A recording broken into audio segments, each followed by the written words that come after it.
Stranger Things is back, and it's the 4th season of the hit show. However, the final 2 episodes have been chopped off by Netflix for airing at a later date. Keep those subscriptions going, you rubes! In the meantime, let's take a closer look at the latest truncated season and some cool details and references. For bonus fun, take a shot every time I mention Stephen King. If you pass out on the keyboard, there's a chance you might leave a like. Spoiler warning for Season 4. The name of the first episode is The Hellfire Club. Like many episodes of Stranger Things, it's an allusion to the popular culture of the 1980s. The club first appeared in Uncanny X-Men number 129 in 1980. The nefarious group is most known for tempting the powerful psychic Jean Grey to evil. The Hellfire Club in the show is the boys' ongoing Dungeons and Dragons party, which is honestly setting a pretty high standard because none of my campaigns have custom shirts.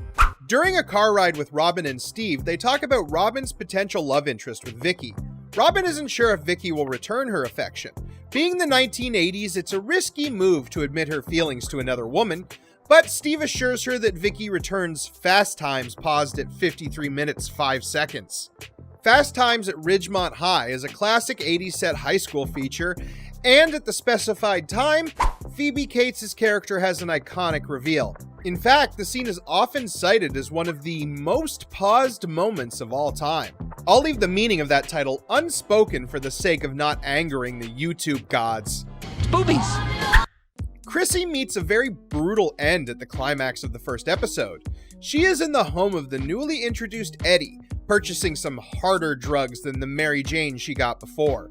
Earlier in the episode, she suffered from disturbing visions of her abusive mother, but those visions go to 11, puns, when she is dispatched horrifically.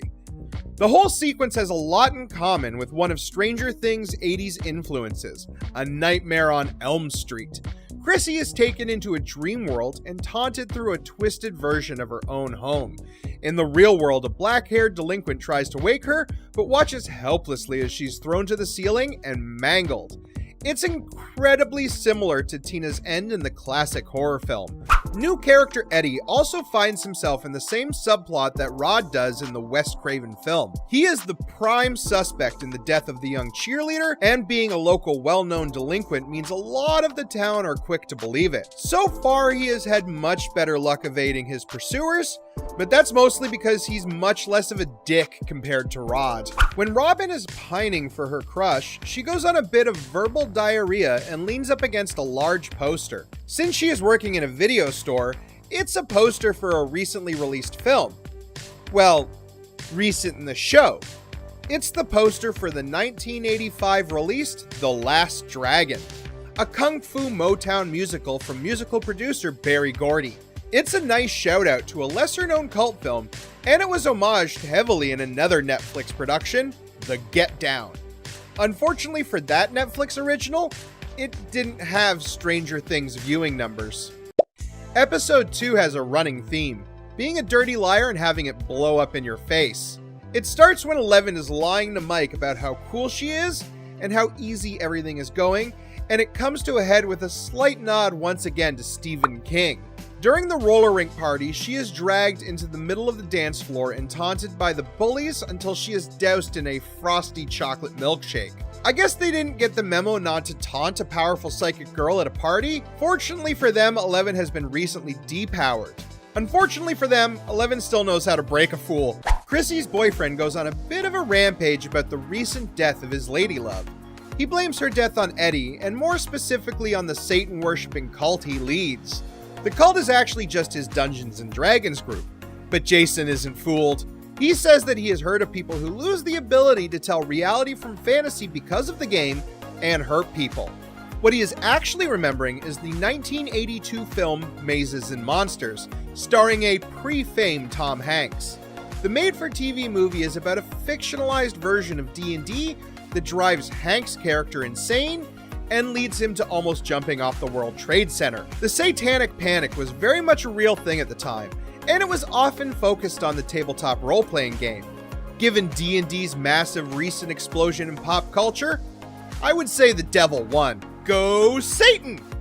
When Max and Dustin take over the video store computer system to find where Eddie could be hiding, they bring up a list of customers named Rick. There are a number of them, and it looks like a famous cartoon scientist is among them. One of the names is Rick Sanchez, the protagonist of Rick and Morty.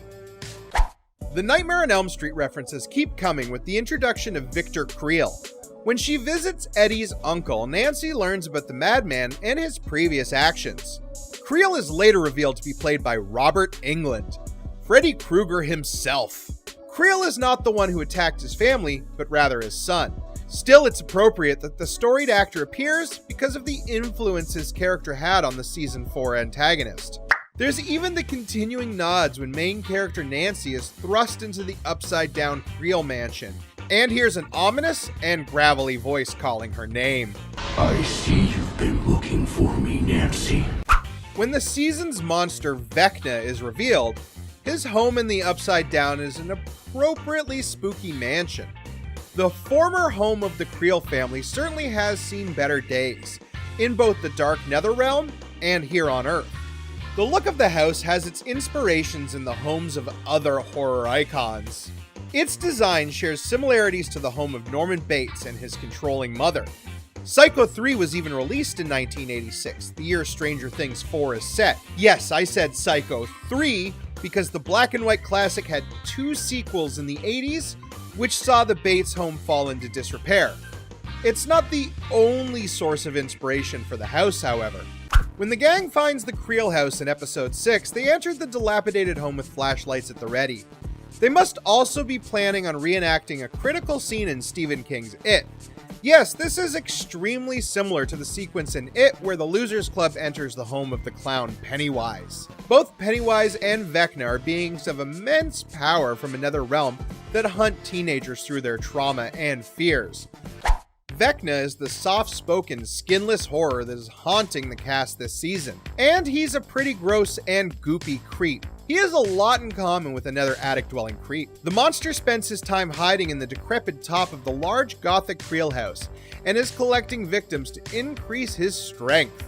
This is extremely similar to the Clive Barker film Hellraiser. While the Cenobites took over as the stars of the series in later films, the first focused mostly on the evil Frank and his attempts to rebuild his body with a fresh supply of victims, much like how Vecna grows stronger with each teenager.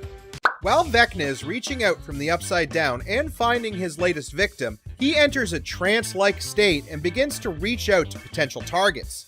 This sequence is incredibly similar to how Cerebro is depicted in the Bryan Singer X-Men films.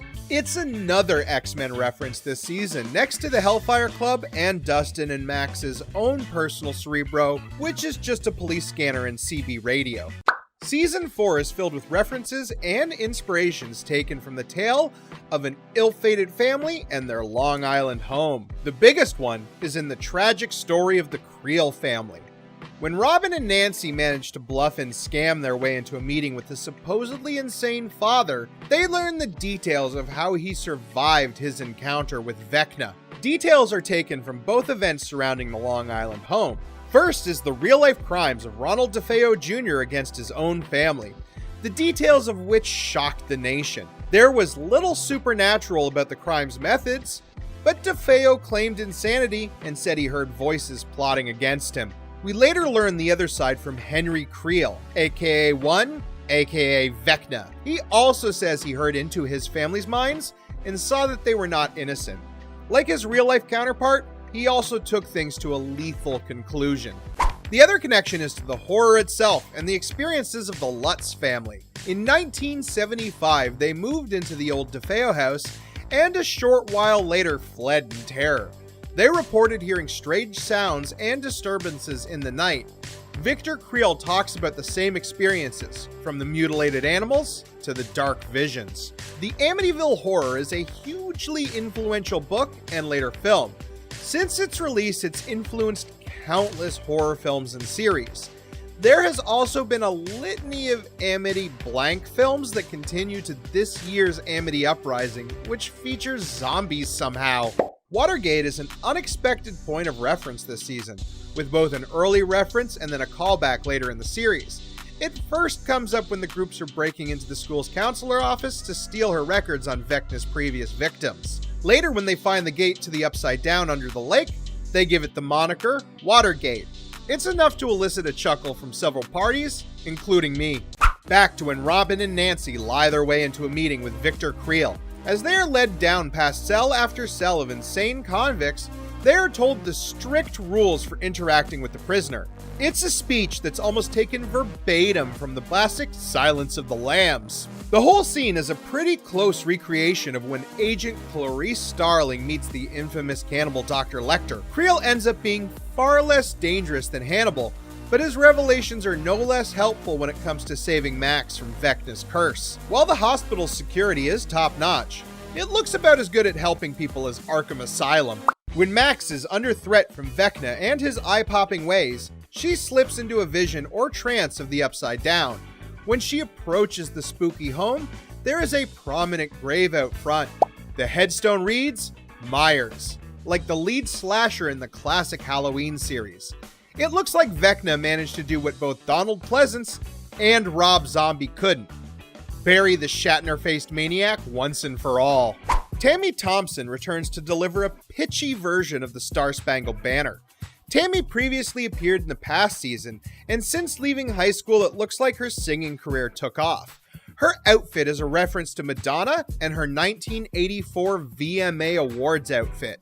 It's an iconic dress, and it's a fun detail that it's already 2 years out of date on the fashion side. She's probably not going to end up like Madonna because of being too pitchy. When Eleven arrives at the location of the top-secret Project Nina, she finds it looking a little unassuming. It's a single shed sitting out in the middle of a vast stretch of American desert. To her surprise, the utility shed is actually an elevator that leads to a massive underground base. This is just like the wildfire facility in the seminal Michael Crichton work, The Andromeda Strain. In both the book and the 1971 film, the entrance to the top-secret wildfire facility is also hidden in a storage closet. Stranger Things has taken some inspiration from the Andromeda Strain before, including Season 1's white suits. The Duffer Brothers cited a more recent movie as inspiration this season. One film in particular is the Seth Rogen stoner comedy Pineapple Express. The character of Argyle was directly inspired by Franco's role, and it's never more apparent than when the shit hits the fan and he is forced to make a quick getaway. By the way, quick shout out to Unknown Agent Hero Man, who is an absolute beast when everything went down. 2 later episodes are directed by Hungarian filmmaker Nimrod Antal. Before Stranger Things, Antal was known for the 2010's Predator sequel that wasn't a massive disappointment. Shane Black may have written Lethal Weapon, but he lost out on making a better Predator movie to a guy named Nimrod. This season, and the Predators have a common plot revolving around a group of dangerous criminals and ne'er-do-wells who are forced to fight an alien monster for sport. The connection to Winona Ryder is also fun, as the actress was in the 4th Alien film Resurrection. It's almost an Alien vs. Predator matchup, but better than any of those were. In the climax of episode 7, we learn the dark origins of Vecna. He was number 1 and the source of the powers that now inhabit 11. During this revelation, a bombastic and ethereal score begins to play throughout. This song is actually Pruitt-Igoe and Prophecies from the Philip Glass Ensemble. It was originally created as part of the experimental film Koyaanisqatsi. The name itself means life out of balance, which is a fitting way to describe the effect One and the Upside Down has had in Hawkins. A more direct connection comes from Zack Snyder and his 3-hour-long superhero epic. No, not that one. The good one. Yes, One's transformation into Vecna mirrors Doc Manhattan's transformation in the adaptation of the Alan Moore masterpiece. Both men are destroyed and then reborn into something tremendously powerful. At least Doc Manhattan got to keep his junk. Stranger Things 4 Part 2 was a blast to get through, but I wouldn't blame you if you were so entrenched in the story that you missed a few things here and there. Hey, it's Patrice with Screen Rant, and here's 15 details you might have missed in those last 2 episodes. The Wheeler family is full of loving and caring faces, including Nancy, Mike, Holly, Karen, and Ted. Actually, let's rewind that. Everybody in the family seems to care for one another like a normal family should, except for their father, Ted Wheeler. I'm sure you've noticed throughout the show, Ted has been the most lackadaisical of the family when it comes to the strange events occurring in Hawkins, to the point where it seems like he doesn't care at all. In fact, since season 1, Ted hasn't really been the most present father to his wife and kids. And it seems like Nancy nor Vecna is oblivious to his bad parenting, because when Vecna shows her disturbing visions of her family being taken out by the monsters of the Upside Down, she recalls all her family members but her dad. Yeah, even Vecna knew that man wasn't getting a #1 dad mug anytime soon. I mean, my guy voted for Reagan, so he couldn't be that good of a person anyway. That joke will probably spell the end of me in the comments. Speaking of the end of things, Hawkins is pretty much done for, as we are shown in the finale of this season. Despite everyone's best efforts in preventing Vecna from achieving his goal, Max's heart stopping for a full minute happened to be just enough time for him to open a gate between our dimension and the Upside Down, just like he showed Nancy in her visions. And hopefully everything else she saw doesn't come to fruition. Although we don't know how these sacrifices connect our world to the Upside Down just yet, because they seem to be a substitute for Eleven's ability to open gates herself, it seems that when the gate is opened in the town of Hawkins, it forms the shape of a giant X or cross. Most of us may have been too teary-eyed or in a state of shock after what happened to both Eddie and Max to also notice when the gate was forming, each end of that X happened to be where each sacrifice passed away. It starts off opening where Max is, then shows the road where the kid from the Hawkins newspaper passed, then the trailer for Chrissy, and finally the lake where the basketball player met his end. Hopefully in season 5 we learn more about why Vecna needed 4 sacrifices to make a giant X, and how exactly each of their passings enabled a connection to be made between our world and the Upside Down. Stranger Things wouldn't be Stranger Things without all the 80s film references it made throughout its run so far. Volume 2 of Part 4 was no different, and we found a handful that you guys might not have caught. Starting off with a couple of nods to one of the most famous horror novelists of all time, Stephen King. While Lucas is supporting an unconscious Max in the hospital, he reads her an excerpt from King's novel The Talesman. The section that he reads in particular is when a character opens their eyes, mirroring Lucas's hopes for Max to awaken from her coma. The Duffer Brothers are also working with Stephen King to bring an adaptation of the book to Netflix, though the project is still in its early stages. Additionally, The Talesman also includes both earthquakes and portals to other dimensions, which mirrors the events of this season. Another King reference is made when Max reaches into her mind for a happy moment to escape Vecna, that moment being the snowball dance from season 2. Even though this is a memory that Max seems to find peace with, Vecna still finds his way to her and goes on to ruin the moment with imagery similar to that of Stephen King's Carrie. In the 1976 adaptation of the book, the famous prom scene is very similar, with lots of red tainting the very blue atmosphere, and a girl who freaks out and uses telekinetic powers similar to that of Eleven. Stephen King continues to be one of the greatest sources of inspiration for the Duffer Brothers, so it's fitting that they pay homage to the writer whenever they can.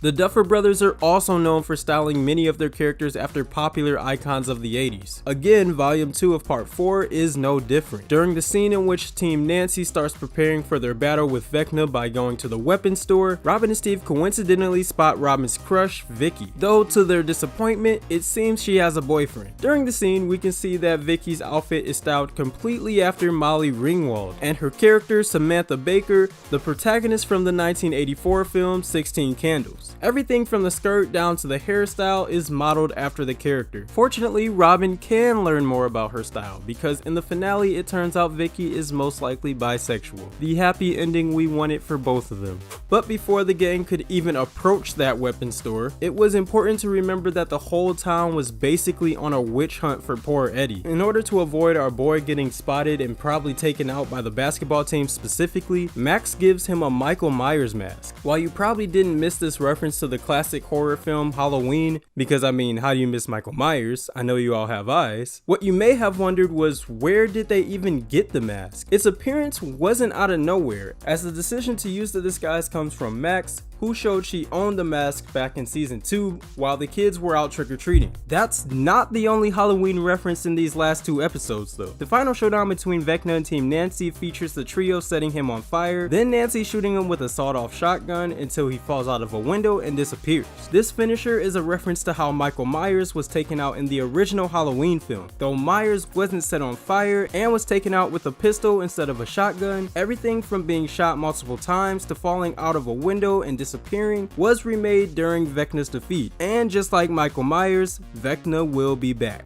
Alien Resurrection also gets a quick nod in Volume 2. During the scene where Hopper discovers the lab of multiple Demogorgons in the Russian prison, we see each of the Demogorgons being locked up in tubes while being submerged in green liquid. This lab and tubing look eerily similar to the one shown in Alien Resurrection, and while the film isn't from the 80s like most other references in Stranger Things, it does star Winona Ryder, and since she's also in those Russian scenes, it's most likely a nod to her role. When Enzo gets Yuri to finally stop playing around, he gets to him by referencing a Russian conflict Yuri took part in. The conflict Enzo was referring to was the very real 7 months clash between China and the Soviet Union at Damansky. While this conflict was a very real part of our history, the Stranger Things universe makes Yuri a well-known hero from the clash.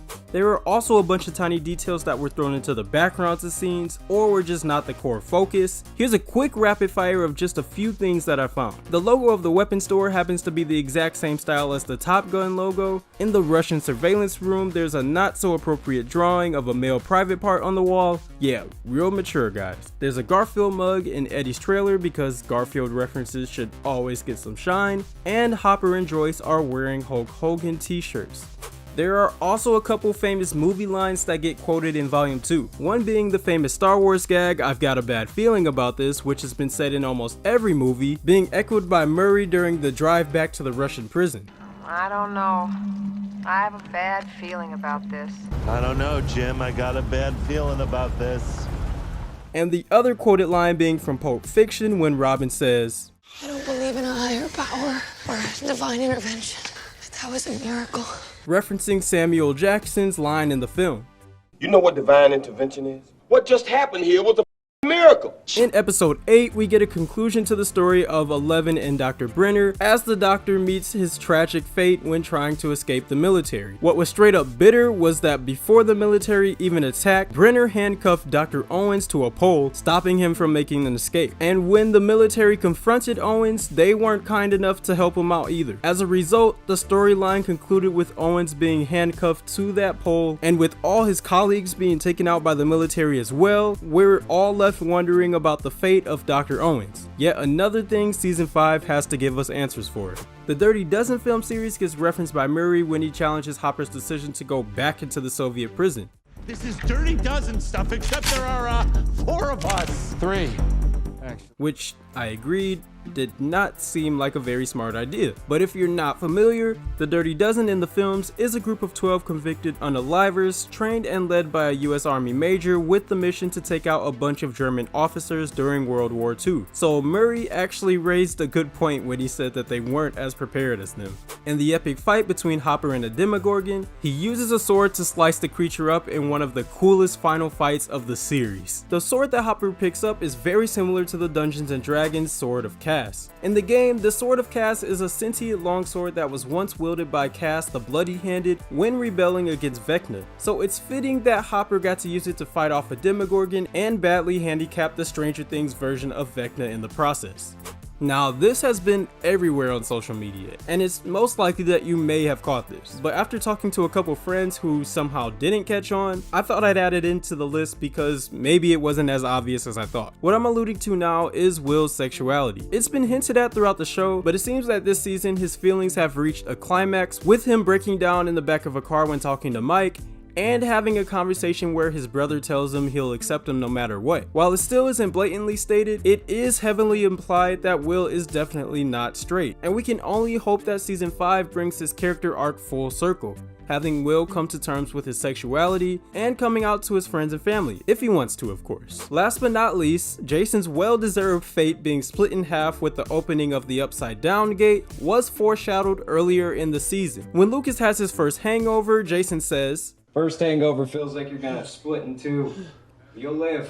And the Duffer Brothers took that split in two feeling just a bit too literally, as his final moment showed his upper body being separated from his lower. And all of this could have been avoided if he just minded his own business and left Lucas and Max alone. I'd even argue that Max would have been okay if Jason hadn't intervened, because he broke the cassette player, leaving her with no way to escape Vecna's wrath. So yeah, Bye bye Jason, you won't be missed. But I'm sure that Jason's fate mirrors the split hearts most of us are suffering from after that very emotional finale. Eddie was such a cool character and he should have gotten the chance to fix his reputation. And Max?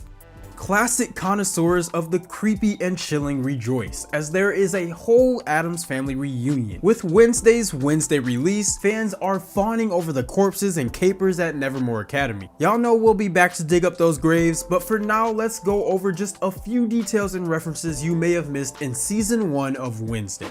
Hey, it's Patrice with Screen Rant, and obviously there's gonna be some spoilers ahead. So if you haven't watched Wednesday, I don't know why you're on this video. Go watch Wednesday.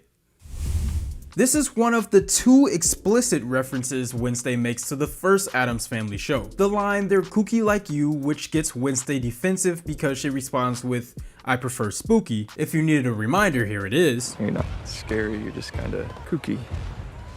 I prefer spooky. But if we're going to go over one of the most well-known theme songs in TV history, we're gonna make a little game out of it. Let's see if you can try to say it along without snapping. They're creepy and they're kooky, mysterious and spooky, they're all together ooky, the Addams Family. Yeah, I'm not a singer, so I didn't sing that. The now famous theme was composed in 1964 by gilded Hollywood composer Vic Mizzy. It's mostly missing in the Wednesday show beyond the 2 blaring callbacks we have to it on this list.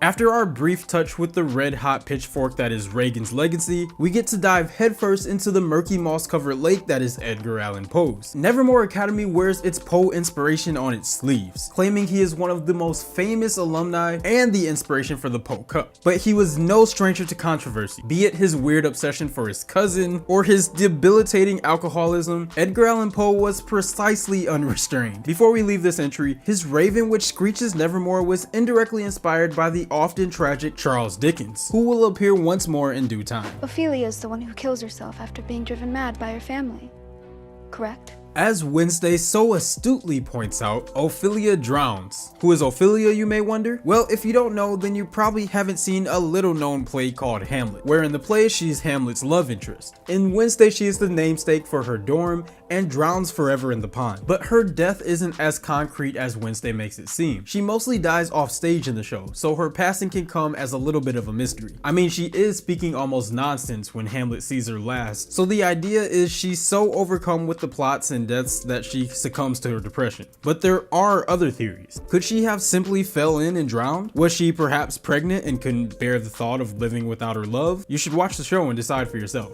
We could go on and on about the use of names in fiction, so you could guess by the name of this entry who we're going to focus on for now. In the show, Ajax the Gorgon slithers his locks into the heart of Wednesday's fanged roommate Enid, but he shares more than just a short fate with Medusa. If you recognize his name, it's probably due to the Deadpool character of the same name. Our scaly friend shares little in common with that character though, besides the name. A name that dates all the way back to the ancient Greeks, where Ajax is a figure living in the shadow of Odysseus and Achilles. A very fitting name, as this is the very mythology that birthed the Gorgon as we know it today. The first sign Thornhill was up to no good was her initial gift to Wednesday. The Black Dahlia was a murder case involving the gruesome slaying and dismembering of Elizabeth Short, named such due to her strikingly dark hair and dress. Now we understand the dark humor in a beautiful flower that's associated with such an ugly crime. We are, after all, on Wednesday's side. We're not the normies. But Thornhill is. She's supposed to be, at least. Why would someone willingly give another person a reminder of a murder, when any other macabre flower would work just as well? It really could have been foreshadowing the horrid plans Thornhill had in store for our poor Wednesday. Because as she said, there are no coincidences. This may just be a product of Burton doing the Addams Family, but there is a constant reinforcement of a black and white motif. Of course, Wednesday isn't a fan of color, and this is a Burton product, but it goes deeper than a color palette. Wednesday is told life is not black and white. She's told that she's in black and white, and even her portrait painted by her admirer Xavier has her signature domino look. Now this is far from a bad thing, mind you. The Addams Family started off in black and white, so it's nice to see it being used well. Even when Wednesday is wearing something outside of her normal muted uniform, she's still showing her Addams pride.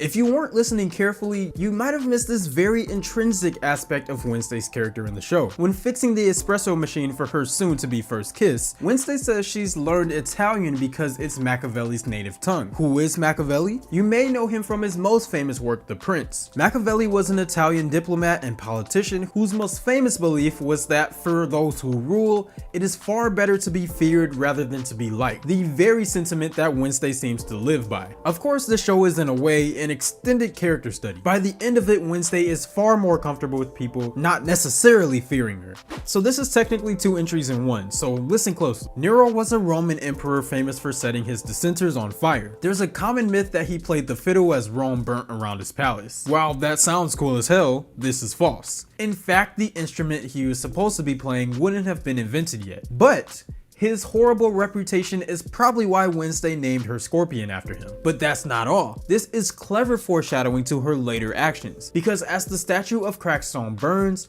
Wednesday is there watching it playing her cello, which hopefully I don't need to remind you now is related to the very instrument Nero supposedly played. And this is far from the first time Wednesday has used fire for revenge. There is no possible way the black cat outfits the Ophelia dorm wears are completely coincidental. The leather and cloth fabric stitched together at odd angles, the overall cat theme, the very fact that Tim Burton himself is directing half of the episodes. Y'all can't tell me Wednesday's outfit isn't a reference to Michelle Pfeiffer's Catwoman. If you needed more proof the last one was no mistake, then look no further than the boys team. They're all dressed as court jesters with clown makeup, all of which also bear a striking resemblance to another criminal clown we've come to know. It doesn't help that they're also called those Jokers, but I'm staying on this fact too long. Let's move on. So just to backtrack a little here, Charles Dickens inspired Edgar Allan Poe in more ways than one, and the show is no different. Charles Dickens had a pet raven that also helped inspire Poe's famous feathered foe, but sadly that raven has died. And what do you do with the dead? Stuff them, of course. That sounds sick, but hear me out. Dickens himself was a fan of taxidermy, having several himself, meaning Uriah's Heep is more than a clever Dickens reference. It's a rather fitting name given the circumstance. It also shares a name with a late 60s rock man, meaning the rocking mouse with the mohawk belongs more than he knows. Clouds are clearing and I think I might wolf out. So let's speed these up a bit, shall we? Goody Adams has a clear connection to Goody Proctor, who was tried and almost executed for being a witch. She thankfully survived. A smaller nod to a naughty nuisance in the never-ending Addams clan is a portrait to a not-so-familiar face for fans, the ladies' man Cousin It. And who exactly is this handsomely haired fellow? And how is he related? Like so many things in the Addams family, it's not quite simple. He's a product of the producer of The 60s Show, not an Addams original. He's related to Gomez in some way, and the Playboy has an IQ of 300. I can feel some of you guys shaking needing to know. What's under his hair?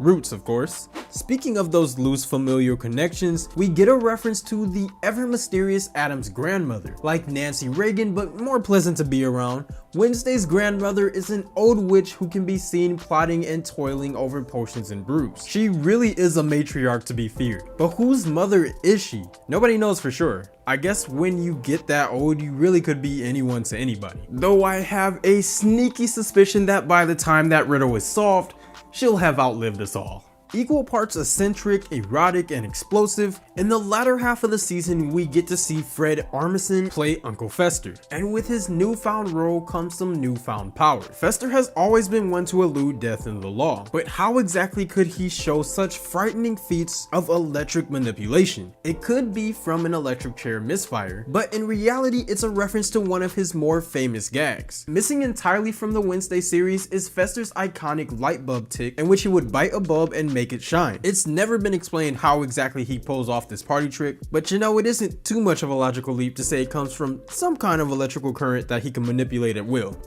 Where would you guys film a show about vampires, werewolves, and outcasts of the like? Well, Wednesday decided to film in Transylvania, Romania, of course. Much of the show and its principal photography was based out of the legendary region. A cool little connection to all things supernatural. But let's not just leave it at that. While many of our favorite creeps and crawlies find themselves haunting its ground, think Dracula and the like, most Romanians wouldn't be caught dead with garlic hanging off their necks. So why do we associate the area with the dark and decrepit? We have Vlad and Bram to thank. You may know Vlad by his other name, the Impaler or Dracula. When writing his 1897 horror story, Bram borrowed the Romanian setting. Speaking of spooky settings, make sure you guys keep those eyes peeled, because the entirety of Nevermore Academy is crammed with fun little Easter eggs. From the gargoyles that almost kill Wednesday being modeled after the various groups in the high school, to the portrait of a young Morticia and Gomez sitting in a very familiar looking wicked chair. The set design is truly something to be admired. Does that twisted botanist seem familiar to you? Because I swear I've seen those murderous eyes before, but they were behind pigtails with a burning camp behind her. So it's quite obvious that Christina Ricci is far from the average normie. She herself once wore the dark dull dress that Ortega has mastered. For a lot of fans, when they picture Wednesday, their minds flash to her portrayal in the early 90s. The show even pits the two against each other in a battle of wits. The prospect of now undertaking a character alongside Ricci was daunting to Ortega, but as stated before, she was quick to find her stride. Aside from the offhand remark that the two aren't so different, which Wednesday denies of course, the show usually leaves the past behind, save for the family reunion line. But Nicole Fulgere wasn't in the show, so we can move on. Any Addams Family member could tell you about their distaste for all things uppity. Who other than Wednesday would give us that knowledge by claiming she could eat Girl Scouts for breakfast? A reference to a long chain of Wednesday not liking the outdoorsy group of girls. She also expressed regret in the '91 films that their cookies weren't made from real cookies. Moonlight bleeds through the spiderweb framed window, brawling its silky pattern across the decaying wooden floor in bright yellows and pinks. But outside sits our mistress of mayhem, sawing her cello with an eerie vigor. Her fingers pull notes out of the ether like bats in the night, continuously creeping the melody along, contorting with the music itself as if possessed by the instrument. This is no song of the damned, nor is this a bewitching song to call the lost. This is Painted Black by the Rolling Stones. But through her spindling fingers, Ortega produces a cello solo worthy of two cellos themselves. This penchant for music will not be the last for dear Wednesday. That I'm going to be responsible for something terrible. Not good terrible like Ivan. Reputations precede those who find themselves in Wednesday's gaze of admiration. Her love for all things troubled and terrible means anyone she finds worthwhile to learn about have done some unsightly things. I'm talking specifically of no other than the model for all things terrible, Ivan the Terrible. Ivan was the first Tsar of Russia in the latter half of the 16th century, 1547 to 1584 to be exact. He's mostly known for his aggressive land gathering. But what makes Ivan so terrible? His paranoia and a little political propaganda? Maybe. The quick and dirty of it is this. For the longest time, people believed he had struck his son dead with a metal cane. However, that may not be true. Either way, he seems to be a pretty good role model for Wednesday, I guess.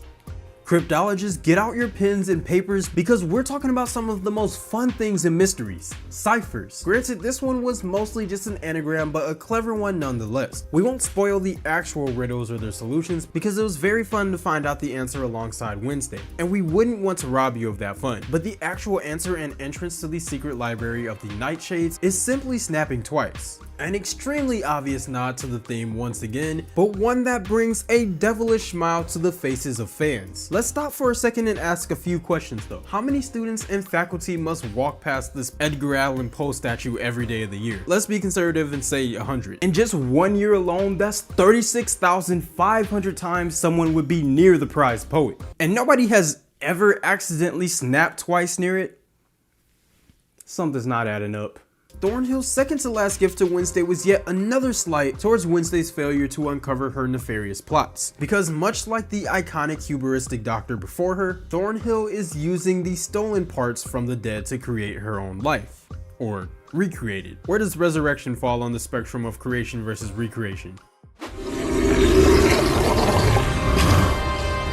Monster is not the fairest way to describe the ghoulish beast living inside Tyler. As previously stated, the hunched over, roided out golem was designed by no other than Burton himself, and his inspiration can be seen pretty clearly in Xavier's Shed, because so many of his paintings resemble the extremely gruesome Saturn devouring his son by Francisco Goya. His long limbs, hunched frame, and even the terrifying bulging eyes match the Titan's most stomach-churning act. We'll end with the sweetest, if slightly unsettling scene in the entire show. The Raven is Nevermore's prom, so you know there's going to be great details hidden throughout the dance. But why are we ending on it? Is it because of the clear Carrie reference, or Wednesday absolutely killing it on the dance floor? Both good, but there's something even more. The entire school is told to wear white, making this a pearly white raven. White ravens can be interpreted in two ways, either something extremely rare or an omen of doom. Both work well with the scene. Wednesday had fun dancing with a date. Never heard of, it's so rare. And the unfortunate animalistic attack on poor Eugene in the woods. Never trust a white raven. Now we must take our leave from the living and embrace the sweet stolen slumber of all those who've come before. But like any good Adams, this is far from the end. If you hear any noise, it's just Butcher and the boys. Probably doing something horrible. Riding in on a messed up horse of father issues, unaddressed mental health issues, rage, ego, and avarice, the Amazon Prime adaptation of Garth Ennis' satire of superhero comics is the salve for a pop culture landscape dominated by superheroes. Like any comic book adaptation, it is ripe for nods and hidden references. But like a proper satire, it also uses the tropes of superheroes to take a jab at real life as well. Touche, William. With Season 3 in the books, let's take a deeper dive at what was hidden in plain sight. Now, the core premise of The Boys is that if you gave superpowers to some people, it would be an inherently corrupting influence, and no matter how pure one's intent, any use of power will become an abuse of power. It could be argued that this is the struggle for Superman, not finding someone or something that can overpower him, but the constant calculation about what is an appropriate use of his immense power. Homelander's calculus is more about how much power he can get away with using while retaining the love of the public. This season, he's discovered that when he embraces his superiority, his popularity increases with a certain demographic. Now, there is no place where he expresses that more than with the remaining members of the Seven after he kills Black Noir for keeping the secret of his parentage from him. Hey, is everything okay with Noir? He was keeping secrets from me. After telling A-Train and Deep what he had done and why, he chastises A-Train for killing one of his own while the trophy of his kill sits between them. He's not just better than the normal people, he's better than literally everyone by his reasoning. That's important to get one thing out of the way for everyone. Your music tastes are terrible. Every last one of you. Everyone, everywhere, just awful. Sure, you like your music, but there is music in your playlists or collections that your friends or family or whoever think is just the worst. And they have music in theirs that makes you want to scratch your ears off. Music is subjective, and while skill and talent are a factor, it's not a stunt show. It's an attempt to trigger an emotional reaction. Having gotten that out of the way, Huey loves him some Billy Joel. We learned earlier that Billy Joel is the last bit of connection to his mom before she left him as a child. Throughout the series, oddly appropriate Joel songs have popped up, including Season 3's first episode that paired Huey and Starlight's temporary happiness as a couple with Billy Joel's nod to his own momentary bliss with supermodels Elle Macpherson and Christy Brinkley. The message is clear. Learn music, date supermodels. No, wait, the other thing. The idea of dating above your level. Mother's Milk has, throughout the series of The Boys, demonstrated an enviable collection of t-shirts, primarily highlighting hip-hop artists of the 90s, including DMX, Tupac, NWA, Snoop Dogg, the Wu-Tang Clan, and the Rough Riders. Early in the season, when he stops by to wish his daughter a happy birthday, it becomes clear that Dad has passed his tastes on to his daughter, as he gives her a clock chain necklace with the telltale "yeah boy" of a man who made clock chain necklaces a thing, Flava Flav. Now, while Flav has made a reputation for being on the playful side with a no accessory is too much philosophy, he is also a member of one of the most significant political rap acts around, Public Enemy, who are known for their anthems like Fight the Power. Now, one of the tricks of building a sci-fi story is making the story lived in without everyone having to stop and explain their fake world to the real-world audience. Sometimes that means just not explaining stuff. The weapon that can destroy Homelander gets a name, but not an explanation. BCL Red. I'm sorry? Not to worry, Reddit is here to help us out. Redditor 2_original posited that it was an extension of the BCL2 genes that are being studied to heal injuries from specific illnesses. There is also a BCL red and white candy cane available from Walmart, but that's not likely to be the case. A personal favorite comes from Redditor Ruckthor, which is brilliant in its simplicity. BCL red is Big Chest Laser Red. Vought, above all things in The Boys, is obsessed with Image. Little did they know how carefully that Image was managed by Stan Edgar until he was usurped. Part of managing that Image is fostering a cause that the Supes can either get behind or Vought can exploit. Mostly the latter. For former Payback member Crimson Countess, that cause is chimpanzees. Given the Deep's unique, passion for mollusks, it's almost a disturbing level of commitment to chimpanzees. That includes a song about chimps and their inability to cry, which we only see a glimpse of in the episode, but there is in fact an entire music video to that song. Now, chimpanzees are a fitting cause, seeing as how chimps are often used in medical research, and the Supes are essentially experiments, and thanks to the image-obsessed Vought International, they are not allowed to show the emotional damage from being who they are. Set designers, post-production teams, and special effects artists all have one thing in common. They like throwing references to the crew into the background of their projects. Season 3 had a few. Show choreographer Amy Wright made an actual appearance on the show as, you guessed it, a choreographer for Supersonic's License to Drive.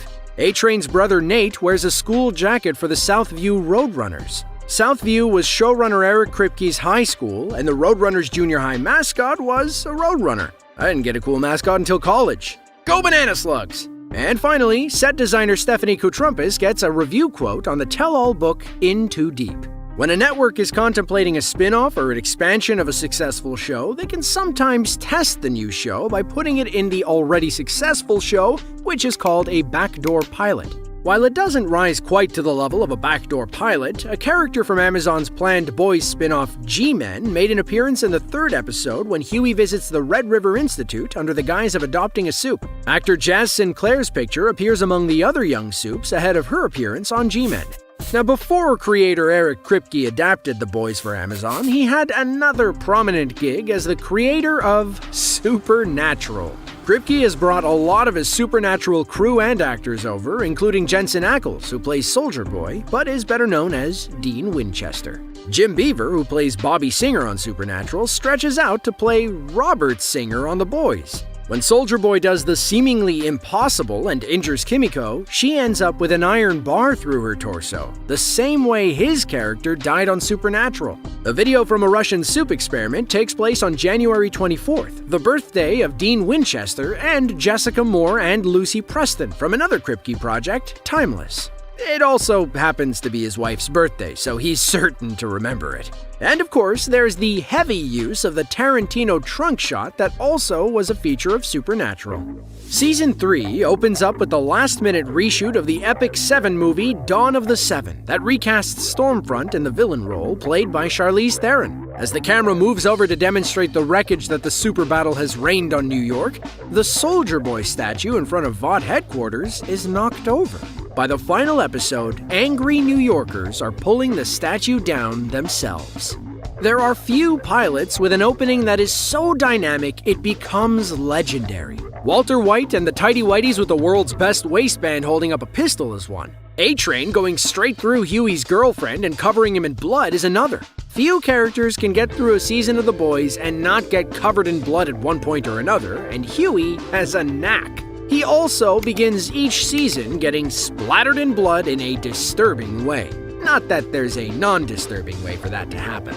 The Boys might be the ultimate expression of the idea that superheroes wouldn't be that great, but any story in that vein owes a lot to the Alan Moore classic Watchmen. One of the early conceits of Watchmen was that the vigilantes decided early on that capes were a bad idea, with Dollar Bill getting shot after his cape got caught in a revolving door. When Soldier Boy and Homelander finally meet, Soldier Boy isn't impressed with Homelander's cape. You think you look strong? You're wearing a cape. Later, to drive his point home, he uses the cape to prevent Homelander from getting away and then throws him. Okie dokie, another rapid fire category. While the show has taken cues from the comics, it is definitely on its own trajectory. That doesn't mean that it ignores the comics altogether though. Episode names The Instant White Hot Wild, Here Comes a Candle to Light You to Bed, The Last Time to Look on This World of Lies, Glorious 5-Year Plan, and Barbary Coast all come from individual comics that echo the story in the episode.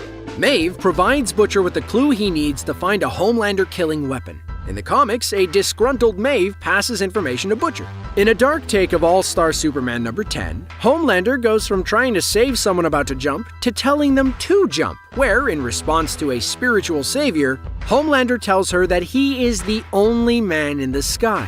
Something he told a family of raffle winners before he dropped them and their car from 30,000 feet. Because Homelander is the worst. Now, The Boys' satire isn't just aimed at comic book movie conventions. In reality, The Boys is just as much a satire of modern society through the vehicle of giving our world superpowers and how we would commoditize it and make it the worst. Go on, son. That includes putting the members of the Seven in some of the most cringiest celebrity moments from the real world. For example, a take on the ill-conceived video of various celebrities singing Imagine by John Lennon, this time done in the wake of Soulja Boy going kaboom. A-Train takes part in a self-promoting version of the notoriously tone-deaf Kendall Jenner ad that suggested Pepsi can solve social tensions. Homelander's response to the return of Soulja Boy is not to hunt him down, but to get on the 24-hour news cycle where Homelander encourages everyone to continue going out and buying things and going places. Reminiscent of then-President Bush's response to September 11th by telling people to go shopping. I am very excited for everyone to meet the real me. Season 6 of Rick and Morty has come to a close and it's all about those little details. So here are the Rickest, Mortiest, wubba-lubba-dub-dubbyingest things that you missed in Rick and Morty Season 6. Okay, I'll bite. First, we're going to start off with the season finale, episode 10, titled Rictional Mortpoons Rickmas Mortcation. This sweaty, hard-to-pronounce punny name we've come to expect from Rick and Morty is a play on the 1989 film starring Chevy Chase, National Lampoon's Christmas Vacation. Do we think it's relevant that Chevy Chase also starred in Community, which was created by Dan Harmon, who also co-created Rick and Morty? Who knows? But we think it's worth pointing out. This episode is also full of Star Wars references. If you don't know, Star Wars is an independent family drama made back in the day that was quite influential. Of course, there is the lightsaber that Morty is gifted by Rick that looks very similar to Luke's saber in Return of the Jedi. While in the film the saber is green, in the episode it is blue. Rick also tells the saber to stay on target, which is a notable line from Star Wars A New Hope. And of course, there is Rick's nonchalant delivery to strike me down. Strike me down, Morty! I don't know about this one, Rick. That was pretty good, huh? In episode 10, it's not just movie references. The portal that the government uses has also been seen earlier in the series. This is called the Nether Portal. The Nether Portal is a play on the Nether Gate from Minecraft, or at least that's what my 12-year-old cousin tells me. South Park did it 4 years ago, Morty. And you might have missed this. When the lightsaber is cutting through the earth going towards the core, we see a chamber of people in red liquid sacks. If you cast your mind back to episode 2 of season 4, yes, the one with Rick's special toilet, you'll remember those sacks. Those sacks, whoever's within them, are experiencing a simulation of their own personal heaven. For a show that loves to tell us how much it hates its own canon, it is funny how many references they throw in there. Unbelievable! So let's go back to episode 1 of the season with Solarix. The title, which is a pretty restrained pun as far as the show goes, is a play on the classic sci-fi novel Solaris by Stanislaw Lem, which has been adapted twice, first in 1972 by Russian director Andrei Tarkovsky, and then in 2002 by Steven Soderbergh starring George Clooney. But apart from that, the episode doesn't really relate to the book or movies that much. But there are some other references in there, so let's take a look. First, we have the message that mentions Kaiser Soze from The Usual Suspects. And at the end of the episode, Jerry complains that Rick has stored another Boogan in the house, which is a reference to the 1981 monster movie The Boogans. Come on, you remember The Boogans, right? I don't either. Moving on. This episode also sees Summer pick up some cool sci-fi tech, particularly a set of claws that will look familiar to anyone who knows their X-Men. They're inspired by the mutant X-23 clone of Logan, aka Hugh Jackman, aka Wolverine. And they've actually been mentioned before in Rick and Morty in seasons 4, Claw and Order, Special Rickdom's Morty. That's a tough one. In that episode, after encountering a dragon, Rick tells Morty that he should have taken him up on the Wolverine claws. Then again, Summer's always been a bit smarter than Morty. On to episode 2, Rick, a Mort Well-Lived. The show has done plenty of movie parodies, but this one may be the most comprehensive and fully self-aware spoof of Die Hard. Did you notice that the phrase Die Hard is spoken 40 times throughout the episode? Well, maybe next time you watch it, you can have a shot for every single time someone mentions Die Hard. Let's do a Die Hard. Die Hard. From Die Hard. Die Hard, Die Hard. Actually don't. You'll probably die. Hard. I could probably handle it though. The episode has some more subtle callbacks to the movie as well, including a book called The Nagatomi Paradigm, named after the tower where the first film took place. And the I Hate Everybody sign in the episode's bumper is a reference to the sign Bruce Willis wears in Die Hard with a Vengeance, though the Rick and Morty team wisely opted to remove the racial slur. But it's not just Die Hard that gets a reference in that episode. Just before the end credits, the Roy video game is taken out to a huge storage area. Look familiar? Of course it does. This is based on the climax of Raiders of the Lost Ark, the first and best Indiana Jones, and if you disagree, step. I apologize, my Italian came out. Now moving on to the third episode, Basic Twinstinct, whose title is a play on the 1990s erotic thriller Basic Instinct. Kinda fitting as things get a bit saucy in the episode. But with all that Beth on Beth action going, you might have missed something. This is the first episode in the series to date with no musical score. Elsewhere in that episode, fans of Community will have been pleased to see the reference of Kick Puncher. Here, it's the Street Fighter-esque game that Rick and Summer are playing, but in Dan Harmon's beloved show Community, it was a cheesy RoboCop ripoff that Troy and Abed were obsessed with. Community and Rick and Morty crossover confirmed. Oh, and did you catch the reference to Black Mirror? Maybe? Rick refers to San Junipero, widely considered one of the best episodes from the dark British anthology show. You did a full San Junipero in here? When trying to hide their affair, Beth and Beth say that they're going to get ice cream from the Gloppy Drop system. That seems to be a recurring alibi in Rick and Morty. Rick used it back in the season 2 finale when he didn't want his family to know that he was turning himself in. Like father, like daughters. On to episode 4. When watching this, did you find yourself thinking that night people sounded kinda familiar? Don't worry, you're not going insane. Well, maybe you are, but that's a separate issue. But the night people's appearance and the way of speaking and their plan is very similar to the doppelgangers from Us, directed by Jordan Peele and released in 2019. But as usual, that wasn't the only movie reference in that episode. You might remember Beth burning a bunch of movies. Independence Day, Groundhog Day, Ferris Bueller's Day Off, what do they have in common? Yes, the word day is in each one of the titles, which is why Talladega Nights, the Ballad of Ricky Bobby, was saved from the fire, being the only one which had night in the title. You want more references to cult movies from the 2000s? Well, here you go. Episode 5's pun title, Final Desmithation, unlike some of them, is directly related to the story. It is a play on Final Destination, the movie series in which people manage to cheat death. Temporarily, though of course death always comes for them, usually in the most convoluted and violent way possible. And this episode is very much trying to cheat death. Well, not death exactly. Definitely the death of Jerry's dignity though, or at least what's left of it. As he desperately tries to avoid the fortune cookie's prophecy that he will, do the dirty with his own mother. That was close. Close to what? This season has some questionable themes. Here's something that'll bake your noodle. Bake your noodle. What does that mean? I didn't write this one. The theme from 1970s TV sitcom Taxi plays not once, but twice during episode 5. Once during a fight scene and then in the end credits. One of the stars of the show was Christopher Lloyd, who also famously plays Doc Brown in the Back to the Future franchise.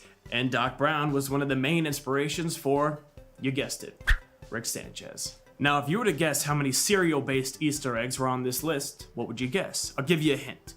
It's more than 1, but unfortunately it's less than 5. The first one comes in episode 6, Jurassic Mort. Got it. It's a blink and you might miss it kind of gag, a TV ad for a cereal called iHoles. Where is that from? If you were to guess Interdimensional Cable 2, Tempting Fate, you would be correct. And that's not the only reward Rick and Morty faithfully tucked away in this episode. The show is famous for including shots in the opening credits from stories that we actually never get to see. They'll even make a joke out of that in the next episode. But in episode 6, we finally get the long-awaited appearance of the Cthulhu monster, which has been appearing in the opening credits since the very first episode. Is it a big epic battle with a Lovecraftian horror? Not really. It just pops its head out of a portal and Rick sprays it away like it's a bug. Anticlimactic? Sure. But perfect for Rick and Morty?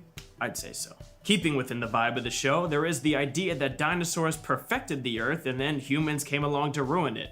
Jurassic Mort explores this idea in a few ways, one of which requires some diligent freeze framing. Remember the list the dinosaurs have, all of the terrible things humans have invented that they shouldn't have? Did you catch them all? Well, here they are. Gunpowder, anime body pillows, celebrity presidents, jazzercise, glute implants, Marvel movies, space tourism, Dogecoin, social media, comment sections, domestic terrorism, Crocs, Amazon Prime, fluffernutter sandwiches, and capitalism. Yep. Seems legit. Onward, gentle viewers, to episode 7, Full Meta Jackwreck. As you can probably tell from the title, this one is full on meta, beyond meta. In fact, full of super inside baseball jokes about storytelling techniques and tropes. To name just a few, the episode references Chekhov's gun, a piece of storytelling wisdom that originates with Russian playwright Anton Chekhov. The playwright says if you have a loaded gun in the first act of the play, then later it must go off, or else there's no reason it should be there. Well, we also get a reference to Deus Ex Machina, a trope where a major plot problem is solved in an unexpected or unlikely way. It has roots in the Greek theater where actors playing gods would appear on stage at the end of the play, often using a machine like a crane or a trapdoor to bring the story to a close. The episode also refers to the fourth wall, another theatrical term meaning the invisible wall between the performers and the audience. Suddenly stepping through the barrier and interacting directly with the audience is called breaking the fourth wall. See? It's fun to learn things. Episode 7 also features an appearance from Joseph Campbell, an American writer and literature professor who wrote the book Hero with a Thousand Faces. The book basically analyzed the history of storytelling across the world and found a bunch of parallels between different traditions, and it's been super influential since it was published. In fact, George Lucas, the guy who directed that small indie family drama that I was talking about before, found the book so inspirational he calls Joseph Campbell his Yoda. From fascinating to disgusting, it's actually going to be hard to phrase this one without getting demonetized for explicit content, but I'm going to try. So let's just say there is a gross callback to a phrase first used way back in Never Ricking Morty in season 4. It is another way to say abs. Abs. I don't have any, but I'm working on it. The second part of the word is gutters. First part of the word is C-U-M. You get it, okay. What's also gross is the title of episode 8. Analyze piss. More or less gross than a reunion of space Hitlers, we'll leave that up to you. But did you notice the comic book Hitler variants at the reunion? There was one dressed up like the Riddler from Batman, and a humanoid gorilla that looks suspiciously like Gorilla Grodd from the Flash comics. I'm not sure how they got the rights, but I doubt DC would be okay with the whole Hitler connection thing. Didn't I tell you there's gonna be more cereal related stuff? Well, here's another. If you look closely at the Smith family breakfast table in the episode, you can see a box of strawberry Smiggles. These were advertised way back in Rixty Minutes in season 1, back when interdimensional cable was still a novelty. Did you know that episode 9 is the 60th episode of Rick and Morty? Well, congratulations, now you do. And did you also know that the title, A Rick and King Mortar's Mort, was a reference to a novel by Mark Twain, specifically his 1989 novel, A Connecticut Yankee in King Arthur's Court? Episode 9 is kind of a British invasion, at least in terms of the voice cast. Hey, it makes sense. If you need some old, fusty, honorable knights, Britain's probably the place to go. Among the guest voice cast are 3 actors from the UK sitcom Peep Show, David Mitchell, Robert Webb, and Matt King. And a guy named Daniel Radcliffe, who plays a little-known wizard known as Henry Potter. Oh, and some guy named Jack Black. He's not even British, he's just kind of there. This episode also features a whole bunch of fun visual gags, with the civilizations from other planets in the solar system referencing various cultures and mythologies of Earth. The Earl of Earth looks very much like Santa Claus. The people of Venus all look like women, presumably a reference to the famous phrase, men are from Mars and women are from Venus. And the men from Mars are all dressed up like characters from John Carter of Mars. Oh, and the guy on Neptune looks like Poseidon, the god of Neptune? Just me? Read a book. Now on to the season finale. Just kidding, we already did that one. Glad you're happy. Now can we blow up the building or something? Things are heating up in the strip mall karate center of the universe. The San Fernando Valley with season 4 of Cobra Kai acing its way through Karate Kid canon. Who knew the heartfelt story of a boy and his karate mentor had so much legs? Cobra Kai has revisited the complicated nature of mentors, teachers, parents, children, and intense karate rumbles. And adults making complicated bets on teenage karate tournaments for 4 seasons now. And still finds gold to mine from the storied franchise. Let's look at what memories season 4 has dug up. Ready? Let's begin! Daniel's rivalry with Johnny fueled the first movie, but the two subsequent movies needed slightly higher stakes. Those stakes came in the form of Mama LaRusso's Daniel Fund. The money Daniel's single mom put away for Daniel's future was first used to get him and Mr. Miyagi to Okinawa. But when that was recovered, it was used on a bonsai tree business that's trashed by Terry Silver's teenage goons. None of this is what led to him being the owner of a big car dealership. Daniel has to relate the story of Karate Kid 2 and 3 from the point of view of the Daniel Fund to let Miguel know that he doesn't come from money. Another constant throwback to Daniel's origin story is the cars which hold over again. Not just the 47 Chevy Deluxe that Mr. Miyagi gifted to Daniel-san and that Ali may or may not have wrecked, but the Cadillac Coupe, Woody Wagon, and Nash Metro. The Deluxe was the easiest to get. It's been in Machio's possession since it was gifted to him at the end of the first movie. You have to imagine he washes it himself just to avoid wax-on jokes. Cobra Kai comes with a lot of rules. Enough rules that sometimes it kind of feels like Kreese is making some of them up on the fly. Kreese's background with Terry Silver is the tool he uses to manipulate, or so he thinks. His old buddy and one of the flashbacks turns out to be the origin of one of the rules of Cobra Kai. There is no fear in this dojo. Turns out it comes from something he told Terry while they were being held captive. He kinda is making it up as he goes. We've already been back to Mr. Miyagi's place at the end of Golf and Stuff, but Season 4 brings us back to another original location. That place on the corner of Lancashire and Mongolia in North Hollywood. That's the original external location for Cobra Kai Karate in the original film. Now part of the Arts District and the home to a wellness store. Something Johnny no doubt would be a big fan of. Nice. Miyagi-Do and Eagle Fang have gone in on the enemy of my enemy is my friend, deciding to team up in Season 4, deciding that Kreese is the real enemy. It isn't easy getting Miyagi-Do's chocolate and Eagle Claw's peanut butter though. To try and get Johnny to understand Miyagi-Do, Daniel takes him through the style's chore-based training system. While the two rivals are trying to at least make it to frenemies and have a discussion about the philosophies of karate and how to properly paint a fence, Bill Conti's original score from the Karate Kid training sequences plays. If that nod to the original music was a little on the subtle side, Daniel came out swinging to protect some 80s music that Johnny had overlooked in Miguel's education. Namely, that Miguel was not aware there was a soft rock. Among the list of Office Radio All-Stars, Daniel sings the praises of his former Chicago frontman, Peter Cetera. Who's Chicago? I'm gonna pretend you didn't say that. There's a lot for Daniel to like with Peter Cetera. He sings the power ballad Glory of Love from the second Karate Kid. That would be a movie that Johnny was in for about 15 seconds. So he's got a lot of reasons not to like Peter Cetera. Peter Cetera's badass. Peter Cetera is the opposite of badass. The current president of the All Valley Karate Championship turned his political fortunes around with one spectacular promise kept. He got Carrie Underwood to appear at a regional under-18 karate tournament. Carrie Underwood doesn't have any connection to the original Karate Kid, but the song she sang, The Moment of Truth, was the song that Survivor contributed to the soundtrack. Her husband's a client. Perhaps one of the best superpowers that Johnny has is his ability to make a bad idea seem like a good idea, even if just for a moment. Somehow Eagle Fang just keeps sounding cooler. Eagle Fang's red uniform reflects the red Cobra Kai jacket he wore while bullying a young Danny LaRusso. Pushed up to his elbow, because the 80s. Karate Kid 3 might be a champion of crazy sounding premises. It's the one where it turns out that Sensei Kreese has a millionaire friend, too evil to even be the 80s stock-rich villain, a developer, and instead goes all the way to Captain Planet-style villain, who puts his entire life on hold so that he can mentally torture a teenage kid whose big sin was win a karate tournament. When Terry Silver gives his quick summary of events, he gives a nod to how completely crazy Karate Kid 3 was, acknowledging it sounds crazy when you say it out loud. Maybe if he had piercing blue eyes, it would go over better. One of the ways we knew that Terry Silver is an evil rich guy is a scene where he has a bubble bath in a giant sink with his secretary taking notes about her impending harassment lawsuit. While he's in his massive sink bubble bath smoking a cigar, like bad guys do, he wraps up a phone call doing the other things rich villains do in movies. Threatens someone with lawyers. All because he can't dump some toxic waste where orangutans live in Borneo. When the Miyagi-Do kids Google the new dark figure from their sensei's past, it's revealed that the Borneo thing didn't go well for Silver, despite his sending lawyers. Terry Silver's return to the franchise did not bring the same kind of maniacal joy at being a bad guy that defined Karate Kid 3.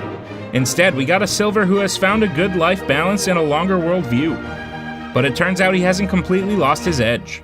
When he runs across Robbie teaching the Miyagi-Do technique of balance, Silver repeats something that makes up his style. A man can't stand. He can't fight. That nugget of wisdom accompanies the season's focus on Silver's killer move, the front sweep.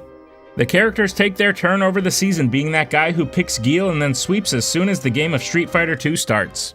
Terry Silver definitely lives on the finer things in life. Giant sink bubble baths, fancy cars, wine cellars. He's also keyed in on one of the best ways for rich people to make sure things go his way, money. In order for him to unlock Daniel's dark side in Karate Kid 3, he bribes someone at a bar to start a fight with Daniel. When Daniel says that dealing with Silver means you're washing someone's blood out of your shirt, that's what he was talking about. For Season 4 of Cobra Kai, Silver has applied the money principle to make sure that the tournament went the way he wanted it to go. It's not just ill-gotten gains that makes Terry Silver such an outsized threat. In fact, his massive wealth is probably a result of one of the things that makes him so menacing. He's a bit of a sociopath. In Karate Kid 3, he set about destroying Daniel not by facing him head-on, but by pretending to be his friend. Even trying to reconcile Kreese's behavior in a way that led Daniel to believe there could be some level of redemption. Then he slowly worked that trust to the point that Daniel began to injure himself while still thinking Silver was an ally. Just cold. When Kreese invites him to finish what they started, it seems like Silver is on board with Kreese's plan to show Johnny and Daniel once and for all Cobra Kai is the best. Turns out it was a long con all along, and the person he was playing the most was John Kreese. When we see Silver for the first time, he seems transformed. He's enjoying the journey with a woman and holding upscale parties with fancy people who do not take inter-valley karate rivalries super seriously. He is a changed man. But there's a clue to the fact that he's not as changed as he seems, even before he betrays his old friend. He lends Robbie his Ferrari for the prom, which bears the license plate Quicksilver, Silver's name for the fast-striking variation of Cobra Kai techniques. It seems he hasn't gotten less evil, just realized that cackling like a bad guy was too much of a giveaway. When Kreese approaches Silver to join his quest, the unfinished business he implies is winning that fight against LaRusso, and proving Cobra Kai is superior. But Silver is a businessman, and it turns out that the part that excited him wasn't so much torturing a teenager over a karate tournament, but enfranchising. When the mask comes off in Karate Kid 3, one of the big taunts is that Silver is going to franchise Cobra Kai throughout the valley, until it becomes synonymous with karate.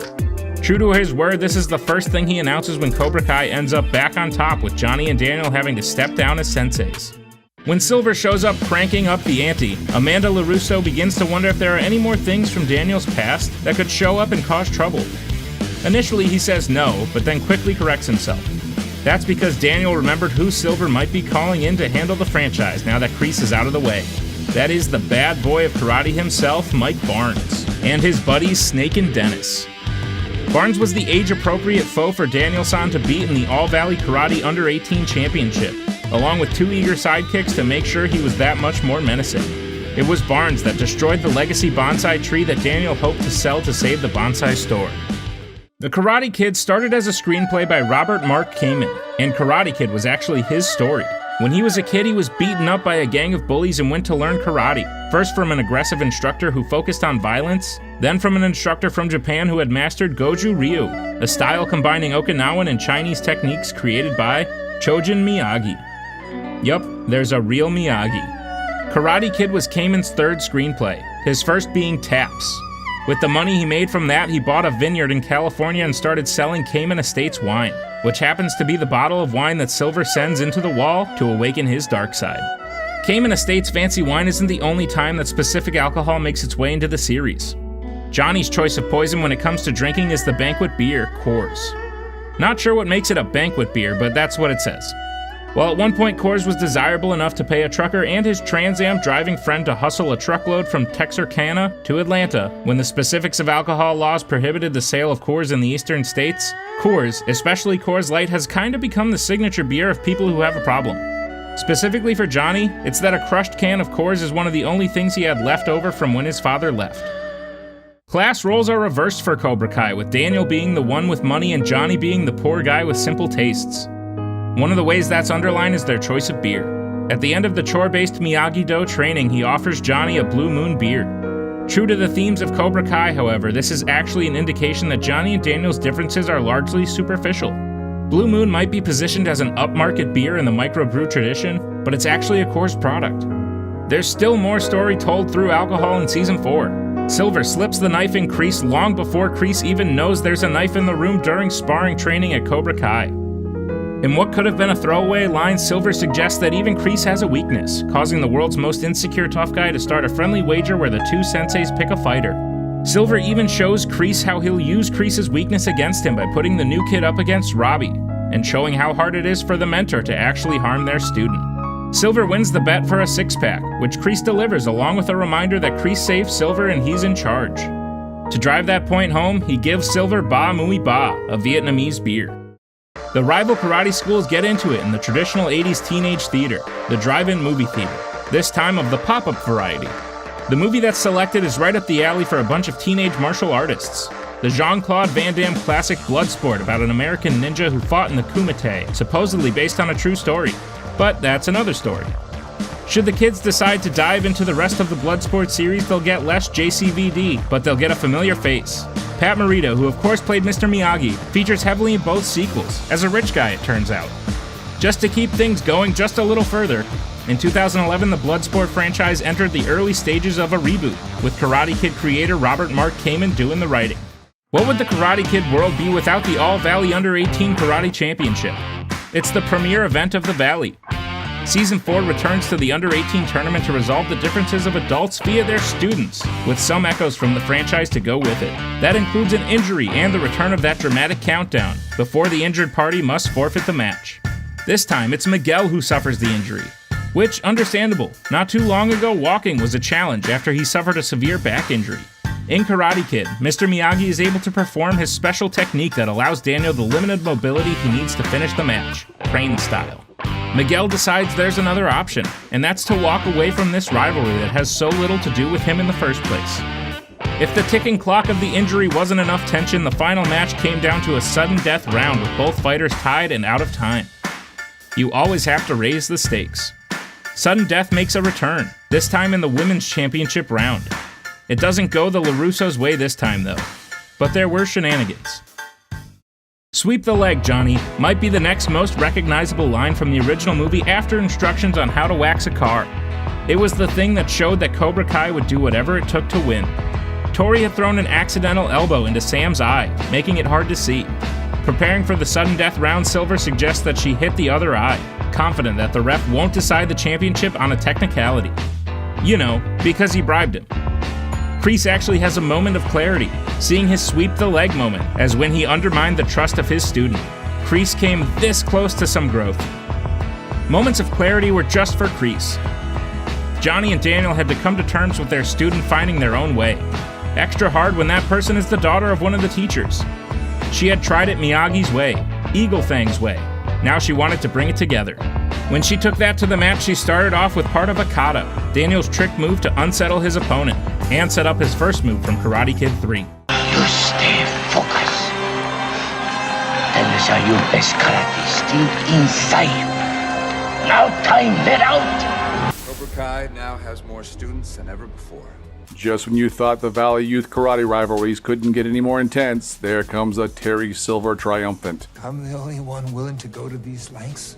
Like the film franchise that follows, Cobra Kai has gone from simple rivalry between two boys who need to learn how to let things go into a bizarrely high-stakes battle of wills between recreational karate instructors and their extra ambitious and unscrupulous rival. You don't understand what this man is capable of.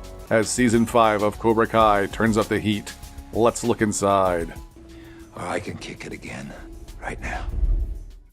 Perhaps the most endearing thing to return from the Karate Kid franchise is also something so simple. Since Daniel met Mr. Miyagi, the calm and patient instructor has referred to his pupil as Daniel-san. Ultimately, it's a small thing, like using Mr. when referring to Mr. Miyagi. But somehow, when Mr. Miyagi called him Daniel-san, you felt the affection and respect he had for his pupil. Chozen joins the main cast this season as keeper of Miyagi-Do in his native Okinawa to help Mr. Miyagi's favorite student. Having put their deadly rivalry in the past, Chozen demonstrates how far they have come by bringing back Daniel-san when talking to LaRusso. Amanda knew Mr. Miyagi before he passed on and how important Daniel's mentor was to him, becoming like a father figure of sorts. While Amanda absolutely shares Daniel's affection for his former mentor, there's at least a few hints that she doesn't necessarily share her husband's passion for karate. One day. Put the stupid rivalry aside. I'm afraid we're never gonna have normalcy ever again. Especially as more and more former karate rivals begin to crawl out of the woodwork to make their simple valley life anything but simple. But there is a hint that she at least enjoys some part of Daniel's karate past, at least in regards to his teacher. While she is Amanda in Daniel's phone, when Daniel calls Amanda, he is listed as Hubby-san. One thing Johnny has never had, aside from his fellow Cobra Kai teammates in high school, is someone who at least at one point also really hated Daniel. Even though Johnny tries to tap out when it comes to Cobra Kai rivalry and Terry Silver, there's no standing on the sidelines. After Silver brings in the Tang Soo Do instructors from Korea, Chosen and Johnny take the chance to catch Silver at a dojo where he had just live streamed. On the way there, they start comparing notes, first on the way they menace Daniel. Johnny's running Daniel off the road in their motorcycles down a cliff gets trumped by Chosen's duel to the death. Chosen also reflects on Daniel saving the child during the typhoon when Chosen himself refused to act, agreeing that as annoying as Daniel can be, he'll always fight for what he believes in. The enduring symbol of Miyagi-Do karate is the bonsai tree that Mr. Miyagi painstakingly shaped and cared for. The bonsai tree comes back around in Karate Kid 3 with one more lesson to teach young Daniel-san. After the bad boy of karate, Mike Barnes, and his bad boy lackeys, Snake and Dennis, steal all the bonsai trees from Mr. Miyagi's shop in order to pressure Daniel into entering the All Valley. To defend his title, Daniel decides that the best way to save Mr. Miyagi's shop is to retrieve the special bonsai that Mr. Miyagi had planted on the cliffside to flourish. Borrowing some climbing gear from his new friend and climbing enthusiast Jessica, she and Daniel tried to retrieve the tree only to have Mike Barnes grab it and pull the trunk apart. Mr. Miyagi consoles the distraught Daniel by telling him that the roots are strong, the tree will survive. Like most things Mr. Miyagi says, there's more than one meaning, and it's one that Daniel repeats to his students. Not only brought these trees into my life, but what they represent. Harmony, balance. As long as your principles, your foundation is strong, Miyagi-Do will survive. Daniel had 2 love interests over 3 movies, thanks in part to a considerable age difference between the teenage Robin Lively playing Jessica Andrews and Machio, who was well into his 20s. Jessica remained just a friend who would be returning to her home in Ohio at the end of the year. When Amanda needs a break from the karate madness, she and the kids go to her childhood home in Ohio. It turns out that Jessica and Amanda are cousins, and when Amanda moved out to Los Angeles, Jessica put her in touch with her summertime karate friend Daniel LaRusso, and love did the rest.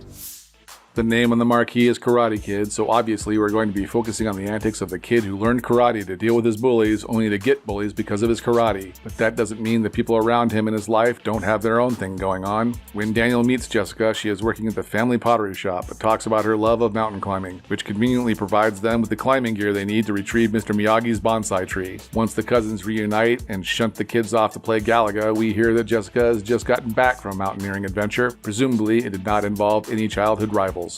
Though if she's not meeting rivals in the mountains, it might be because she doesn't really have to travel that far to find one. When Daniel first meets Jessica in Karate Kid 3, she explains that she has broken up with her boyfriend in Ohio after he cheated on her with Elizabeth Ann Rooney, and Jessica was in LA to clear her head. She'd later reconcile with her boyfriend to give it another chance, but it likely didn't work out. Probably because Elizabeth Ann Rooney is still there, and well, she is awful. When Amanda and Jessica are catching up at the bar, Elizabeth Ann loudly and obnoxiously goes down memory lane, testing Rebecca's patience, understandably.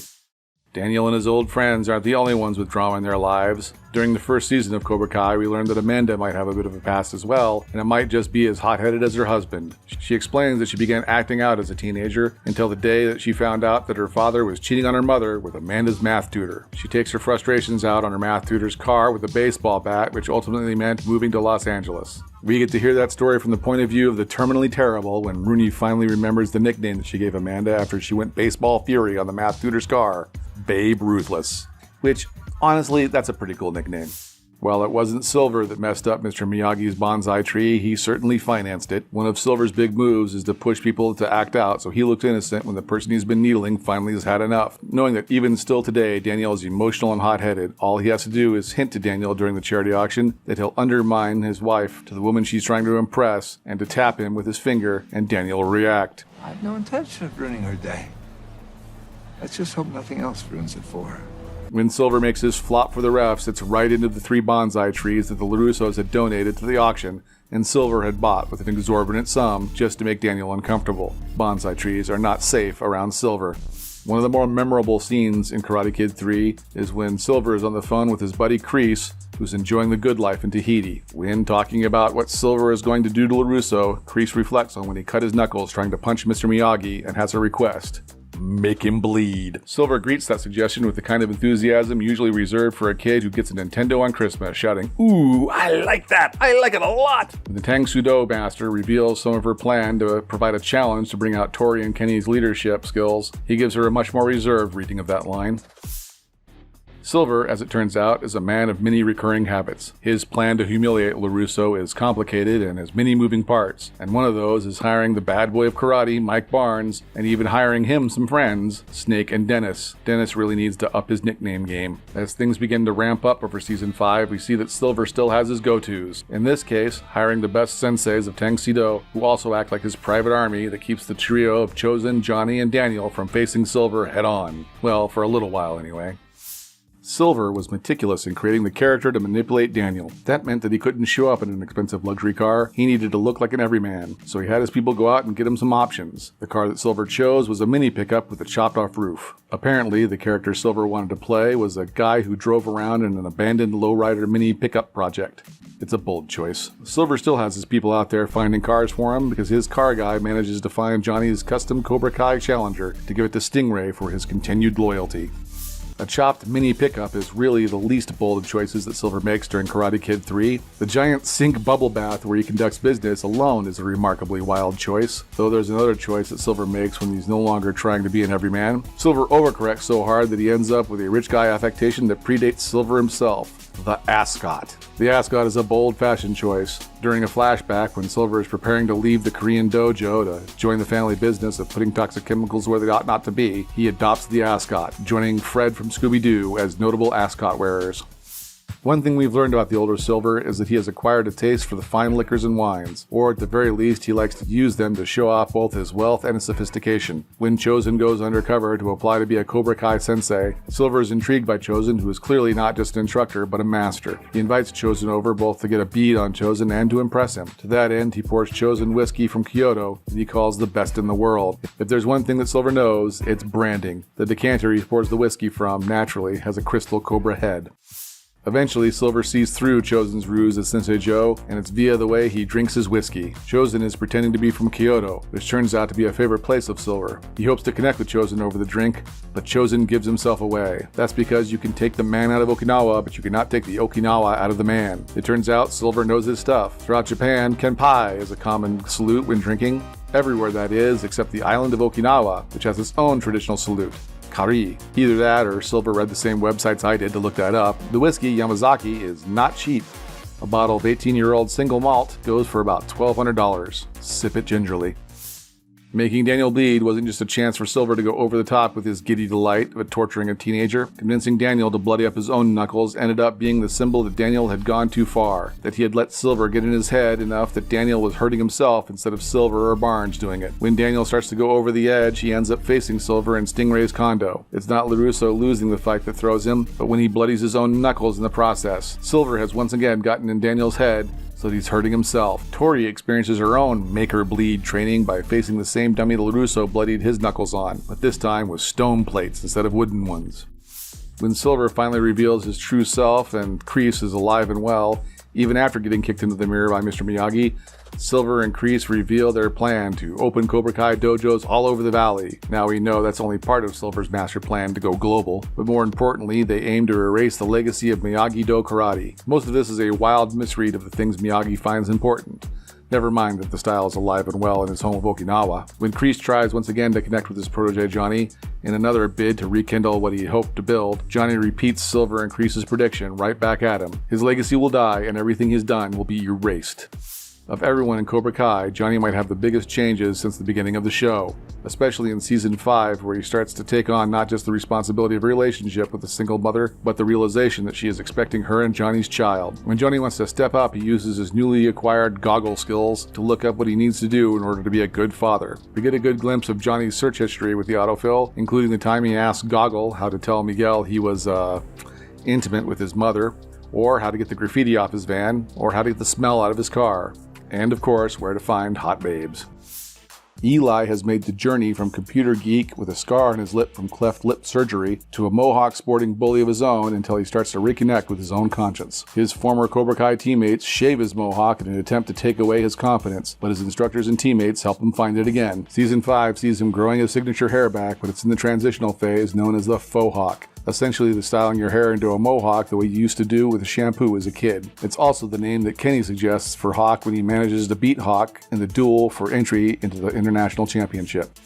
Perhaps the most oddly tragic character in Cobra Kai is Raymond, aka Stingray. He is a lonely adult who tries to find a home in the high-stakes world of youth karate in the valley. He just wants a place to belong. Silver uses that need to have a place by using Stingray to frame Kreese. For his trouble, Silver puts Stingray up in a swank condo. When we first see him in Season 5 entering his place, he's singing Judas by the Atlanta metal band Fozzy. Fitting, as he managed to betray Kreese, and by the end of the season he'll end up betraying Silver. For extra relevance, the song itself is about how the singer's guilt over betrayal is leading his mind to betraying him.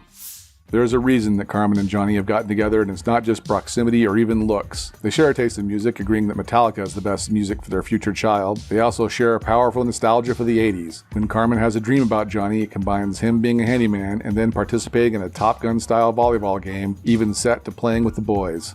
So, we have a pretty good idea of what movie they went to see last May. Probably a good night for Johnny. The season opens with Johnny's hunt for Miguel, who has gone to Mexico to find the father he never knew, after coming to the realization that Johnny might be a father figure, but he's not a father. He runs afoul of some beach bum scammers who ransom his backpack, who later run into Johnny and Ravi, who end up fighting them. The song that plays isn't a reference so much as it has a history as a fighting song. It's a mariachi song sung by Antonio Banderas. While it's a ballad about the traveling mariachi, it's the opening theme to the movie Desperado, Robert Rodriguez's follow-up to the ultra-low-budget action breakthrough El Mariachi. Season 5 ends with the final showdown between Silver and Daniel, though Silver is still bearing the scars from his rather brutal showdown with Chosen. Over the course of the fight, we get flashbacks to Silver teaching his Quicksilver method, which is intercut with Daniel using everything he's learned from his rivals and mentors alike. He uses Chosen's pressure point strike on Silver's leg. If a man can't stand, he can't fight. He uses Miyagi-Do's defensive flow, that uses Silver's aggression against him. For the second rule of Quicksilver, a man can't breathe, he can't fight. He uses the double punch from Eagle Claw. And what better way to finish the fight than with a crane kick? Revisiting nostalgic classics is only one part of the modern media landscape. The other is merchandising tie-ins. Season 3 of the show, when it made its move from YouTube to Netflix, was accompanied by a special Billy Blank's Cobra Kai Taibo workout on Netflix. If you were looking for a way to live the Cobra Kai life without getting into actual karate fights at a water park, 2020 saw the release of the Cobra Kai Karate Kid Saga Continues that allowed you to play through the key elements of the series. In the fall, the game gets a sequel subtitled Dojo's Rising, where you get to choose between Miyagi-Do, Cobra Kai, or Eagle Fang. Eagle Fang. Clearly I'm picking Eagle Fang. The Sandman is one of the more faithful adaptations of a comic book series in terms of story in comparison to a number of live action adaptations. And this is no surprise considering the original writer of the comics, Neil Gaiman, played an active role in the series production. Because of this, there are a number of callbacks, references, and Easter eggs to the cult favorite graphic novels. And that's why we're gonna go over 25 things or so that you might have missed in the Netflix show. And some general, hopefully interesting trivia. Hey, it's Patrice with Screen Rant, and let's get into it. And yes, of course there's going to be major spoilers for the Sandman in all of this video. So if you haven't seen it yet, I'm gonna kindly ask you to get the hell out of here. That was too drastic. There are a number of interesting and mythical objects to appear in the Sandman, but one of the most prevalent has to be the Dream Ruby stolen by David Thewlis's John Dee. The Dream Ruby allows the wielder to see dreams and bring them into reality, along with reshaping reality itself, and is rightly seen as a dangerous item in the show. But to DC movie fans, a red ruby that could change dreams to reality should sound very familiar. That's because it's the exact same stone that the one Max Lord wields in Wonder Woman 1984. Although likely because of copyright issues, they couldn't explicitly call it the Dreamstone and had to refer to it by its other aliases. In the comics, the Dreamstone is one of the 12 stones crafted by Dream of the Endless. The gem known as the Dream Ruby was the one that Dream poured the most of his essence into, making it the most powerful of the 12. The other known ones are Rose Quartz, which presumably became the Porpentine, a Fire Opal, a Black Pearl, a Topaz, and an Emerald, which was the least powerful of the stones. But like in the show, after Dream or Morpheus or the Sandman, You know, the man that goes by many names is captured, it passed to John Dee, who weaponized it and misused his power. Which brings us into the next segment. For the most part, the show includes major details about John Dee from the comic books, but the one they leave out is his supervillain alias, Dr. Destiny, who I'm sure most of you know if you enjoy DC. In the comics, Dr. Destiny is an evil scientist who acts as a supervillain and enemy to the Justice League. He uses his evil scientist genius intellect to invent gadgets and commit crime. However, this all changed when he created the Materiopticon, which allowed him to warp reality based on the fabric of dreams, and he used it to create illusions of a false world ruled by a fascist league. Its power was actually so great, it was able to start the forceful integration of Destiny's world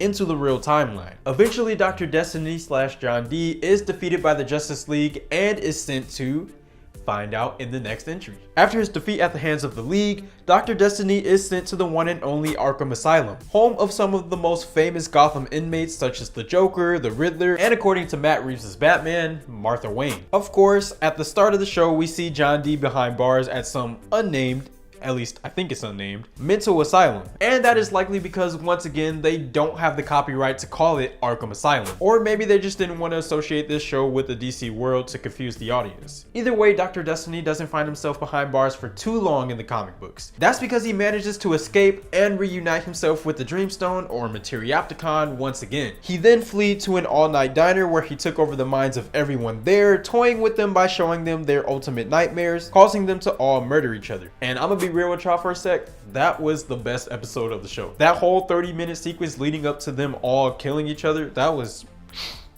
peak TV. So of course this moment is referenced in the show where John Dee also finds himself in the all-night diner and shows the guests their greatest dreams and nightmares before it all descends into violent chaos. In both the show and comics, John Dee / Dr. Destiny are confronted and eventually taken down by Dream. And in the end, Dream is reunited with the powers that he once put in the stone. And the final entry on John Dee before we actually start talking about something else. John Dee's lineage is somewhat of a mystery in both the comics and the show, but there are some important details that can be discussed. In both the comics and the show, Dee is given the Dreamstone by his mother, Ethel Cripps. Although her love for stealing is somewhat exaggerated in the show, she of course did steal the ruby in both the show and the comics. Although in the show Dee's father is revealed, it is built up to be more of a mystery. The comics, on the other hand, is more blatant about the fact that his father is Roderick Burgess, aka Charles Dance's character, who captures Dream accidentally after trying to capture Death in order to live for eternity. Unlike the show where he tries to bring his son, who died in battle, back to life. Since you know in the comics he's purely power hungry and wants to live forever.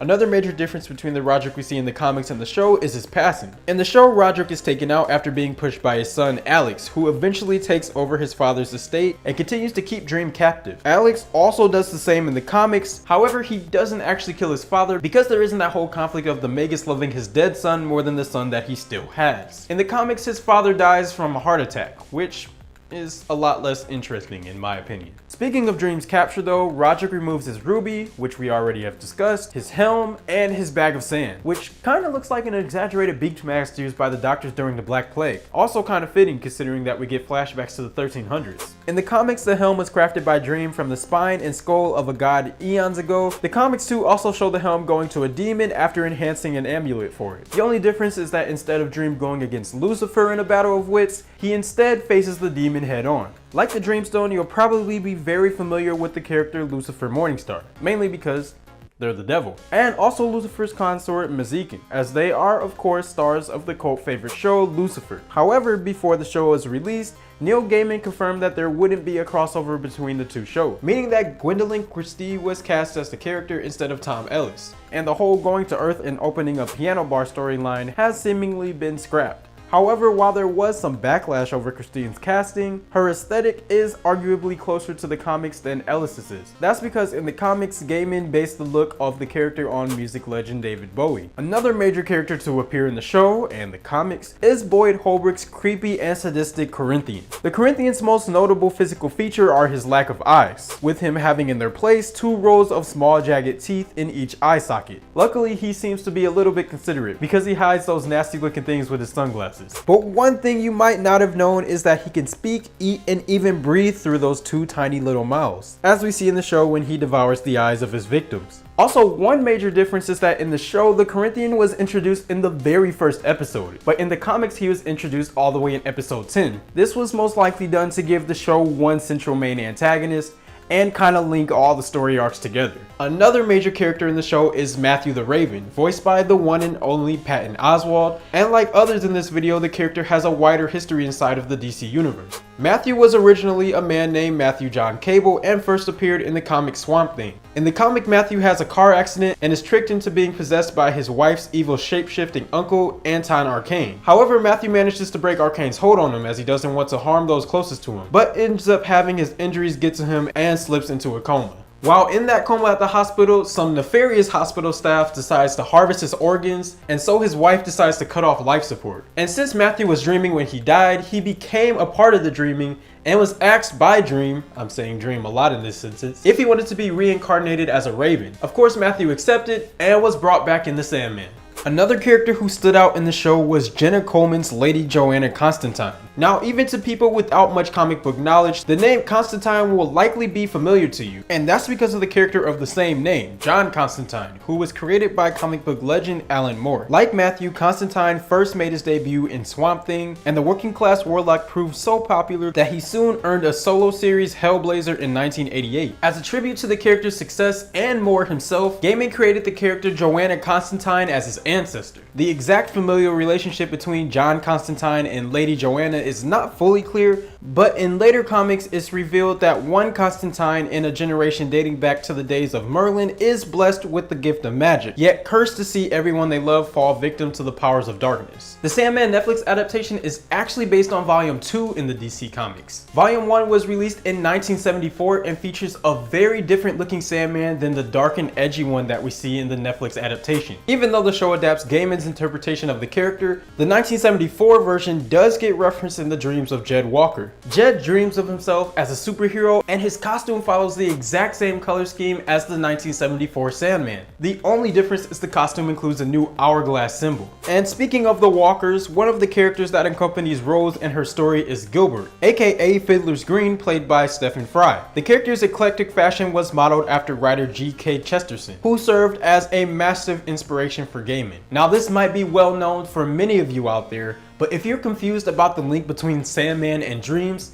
here's some backstory for you. The Sandman is a traditional character in many children's stories and goes back for centuries, appearing in multiple fairy tales. In Scandinavian folklore, it's said that the Sandman sprinkles sand or dust into the eyes of children at night to bring on sleep and dreams, and the grit or sleep that you find in your eyes when you wake is evidence of the Sandman's work. We see reference to this with the Sandman's use of his sandbag when he sprinkles a little bit of sand in Joanna's ex-girlfriend's eyes to put her in a permanent sleep.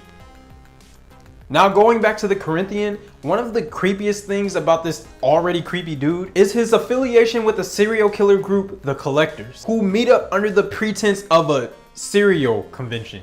You know, because cereal sounds like cereal. Yeah, you get the idea. In the comics, as the Corinthian traveled across the United States, taking out young men, he ends up subtly influencing others into indulging in homicidal impulses who eventually become the Collectors. It's the reason why he's such a big influence and celebrity in the community. Speaking of that convention though, we also hear some other famous names mentioned, including the Boogeyman, the Candyman, and the Family Man. In the comic books, the Family Man is a London-based serial killer who, like in the show, can't attend the convention and is replaced by the Corinthian. In episode 2 of the show, Dream ends up visiting the Fates. The Fates, or Mirai, have held a comic place in mythology and literature throughout the years, such as appearing in Macbeth, Hercules, and even God of War. In the comics, the Fates have a long history with the League, including Superman, Green Lantern, and in particular, Wonder Woman. When Dream talks to the Fates, they also bring up another familiar name, Circe. For all those who are familiar with Greek mythology and Homer's The Odyssey, or read the book by Madeline Miller, you will know that Circe is a sorceress and is the daughter of both Helios, the sun god, and of the ocean nymph, Perse. Circe's main party trick is to turn men into various circus animals. In the comics, she's also an ancient immortal sorceress of incredible power and is a recurring antagonist for Wonder Woman. Moving on, the biblically based Cain and Abel are also characters who have a history outside of the Sandman. Cain started off his comic book life in the House of Mystery, and they both appeared together in Welcome Back to the House of Mystery. The cover of that comic book showed Abel returning with Cain and Gregory. Both of the anthologies that Cain and Abel debuted in are cited as one of the comic books that Neil Gaiman grew up with, which helped pave the way for a Cain and Abel revival within the Sandman comic books. When Dream is wandering through the realms of hell, he encounters an old flame of his, Nada. In the comics, Nada, an African queen, had fallen in love with Dream after seeing him walking through her city at night. She tracked him down and entered the dream realm, where she met him and told him that she had fallen in love with him. He tells her that she can join him within the dream realm if she wishes, but she refuses, saying that nothing good can come from the relationship between a mortal and an endless. Heartbroken because Dream just got turned down pretty much, he goes back to try to convince her to stay with him, and the two go do their thing on top of a hill overlooking a city. In the morning, a meteor strikes her city, destroying it completely, and after seeing this, Nada throws herself off a cliff before Dream can stop her. He meets her in Grandmother Death's realm and tries to convince her to come back and live in the dreaming with him. After she refuses twice, he tells her that if she refuses again, that she will be sent to hell, which is where she ends up going. And that's why in episode 4, Dream ends up running into her while looking for Lucifer. This will probably be a plotline that gets fleshed out more in season 2. Continuing on the train of thought of important women in Dream's life, let's talk about Lucien. Lucien, who is a man in the comics, was one of Dream's first ravens before being turned into human form and then being replaced by Matthew. It's believed that Lucien was once a mortal human, although it's unclear when they lived or who they are. So maybe Gaiman will decide to expand on that in later seasons. During that 100-year time jump sequence we got where Dream meets up with his only human friend, Hobgolding, each of the years they meet end in 89. This eventually leads to 1989, the year that Gaiman's Sandman graphic novels were first released. Also, 1989 happened to be the year that Dream didn't meet up with his friend, so he was probably busy getting those graphic novels published. Just kidding, he was locked in the basement. In that same sequence where Dream meets up with Hobgolding every century, he comes across a familiar name, Will Shakespeare, aka William Shakespeare. Dream ends up giving him unlimited inspiration in writing his plays if Will created new dreams to spur on the minds of men. In the comics, Shakespeare ends up writing one of his most famous plays for Dream, A Midsummer's Night Dream. This next entry is something we're going to call Gaimanisms, which we're pretty much going to define as the little flourishes that he adds in all of his work. The Sandman was relatively early in Gaiman's career before he went on to create some amazing works, not saying that Sandman's not amazing because it is, but those works included American Gods, Coraline, Stardust, and Good Omens, which he created with Terry Pratchett. A lot of Gaiman's works include blends of multiple religions and mythologies, trips to different realms, road trips, quirky and eclectic characters, powerful children, and characters wearing all black. In fact, Dream's aesthetic was based off a Japanese kimono and Gaiman's very own wardrobe. And the physical similarities between Dream and a young Neil Gaiman are pretty much impossible to ignore. And this last one isn't really something you missed, but more so a similarity we noticed between the Sandman and other media. One of the trippiest moments in the show is the Immaculate Conception scene, where a baby is conceived through dreams, or the power of blending the real and surreal. The Sandman isn't the only show in pop culture to do this, with WandaVision also having Wanda bring her own children to life through the power of her thoughts and dreams, and by doing so, threaten to break reality in general. Conception via dreams is also a theme in the works of Haruki Murakami, in particular his novel 1Q84, which has a somewhat similar sequence. And just a little bit of trivia on our way out here, this isn't actually the first time they tried to bring Sandman to the screen, with this project in particular being in development hell for over a decade. At one point, the rights were obtained by Warner Bros. And their subsidiary, New Line Cinema, and they intended on turning it into a movie starring Joseph Gordon-Levitt. But the actor eventually dropped out, citing creative differences. Yeah, thank God that didn't happen. You know, when you move from the big city to the country, it's supposed to be more relaxing. For the birds? I hate them so much.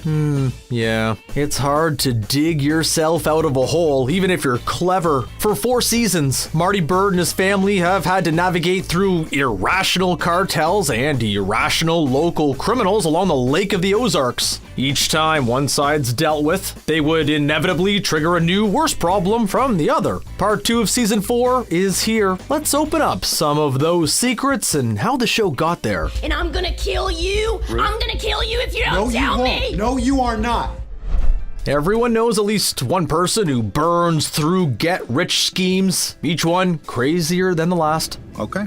When we were all stuck at home trying to pass the time, we learned that there's money in big cats, and that money attracts some, colorful people. People like the Langmores. Ruth's father and uncle had decided to get in on the exotic animal trade, but without a sweet tiger hookup, they went with the biggest cat that lived in their area, bobcats. In the third episode of the second season, Ruth's frustration gets the better of her, as it often does, and she frees the bobcats that the elder Langmore had trapped. If she can't break free, at least the little murder kittens can be free. Fast forward 2 seasons, and Ruth has lost the last person on Earth she legitimately cares for, her cousin Wyatt, who she had been trying to get into college and out of the Langmore cycle. She manages to find a new level of angry and heads off to kill Javi, the man responsible. Doing it will entrench her even further, trapping her deep in that cycle. While she builds up the nerve to do in Javi crossing the street, she sees a pair of bobcats, or thinks that she does, a symbolic reminder that she has a choice. Naturally, she still makes the wrong one, but the symbolic bobcats tried.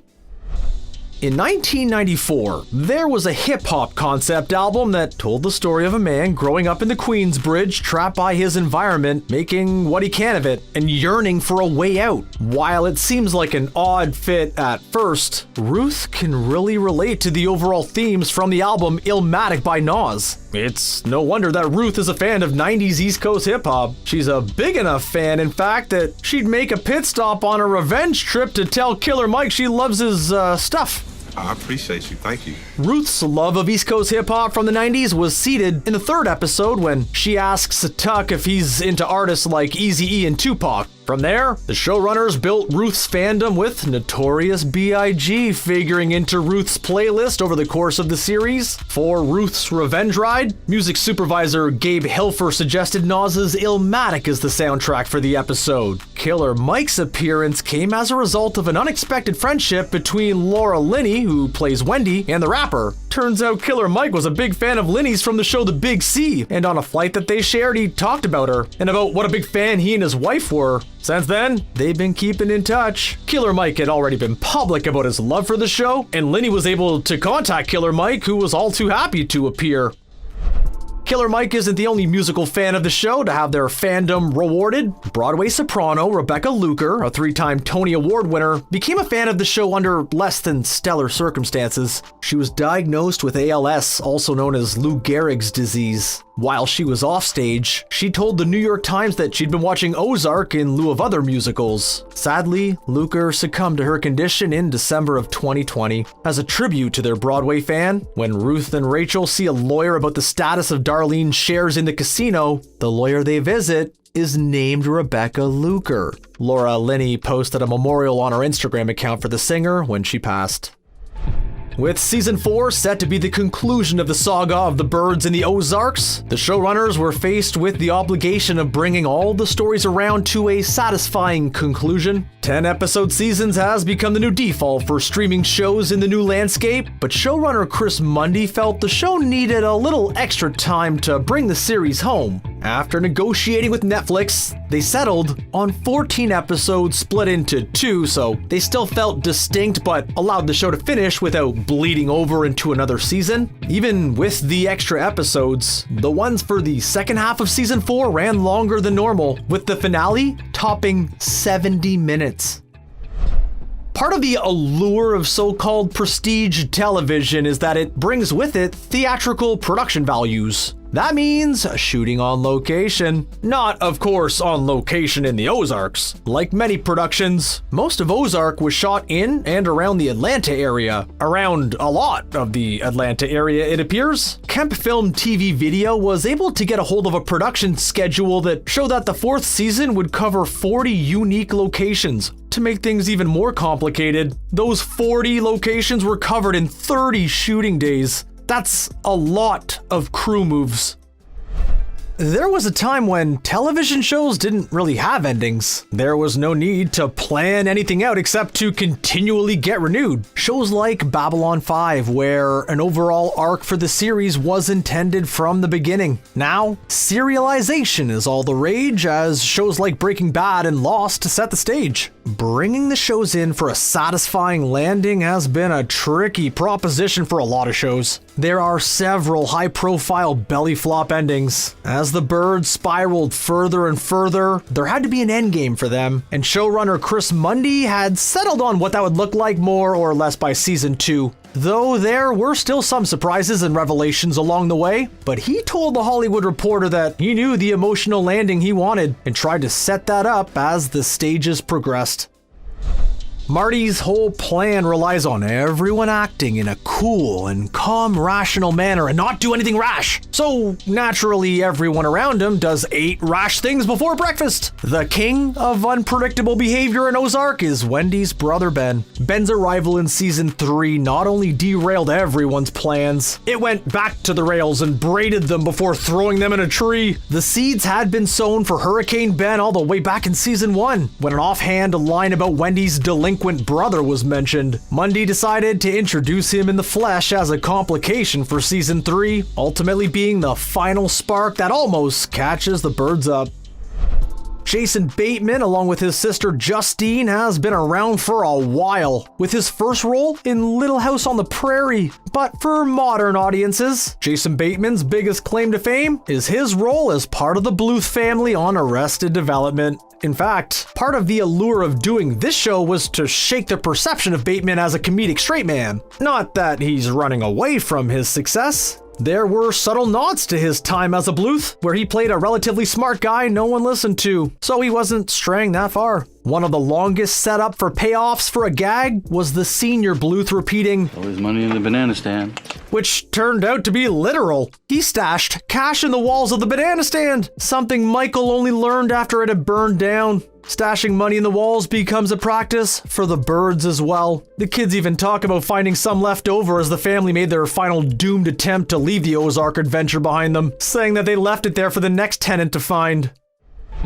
Television shows and movies exist in a reality that is a lot like ours, except for some small tweaks. It's not just the 555 phone numbers. All the brand names and recognizable properties that make up the background noise of our existence all have to be cleared or licensed for use in a movie or a TV show, which is a hassle. So sometimes shows opt for a reasonable facsimile. When a show is depicting young people or single older guys, a video game, oh yeah, that's sure to show up eventually. In this case, Ozark has taken a page out of 13 Reasons Why, specifically in the game that does not exist, Desert Duty. The game, a not so subtle replacement for Call of Duty, first appeared in 13 Reasons Why before being a game played in Ozark.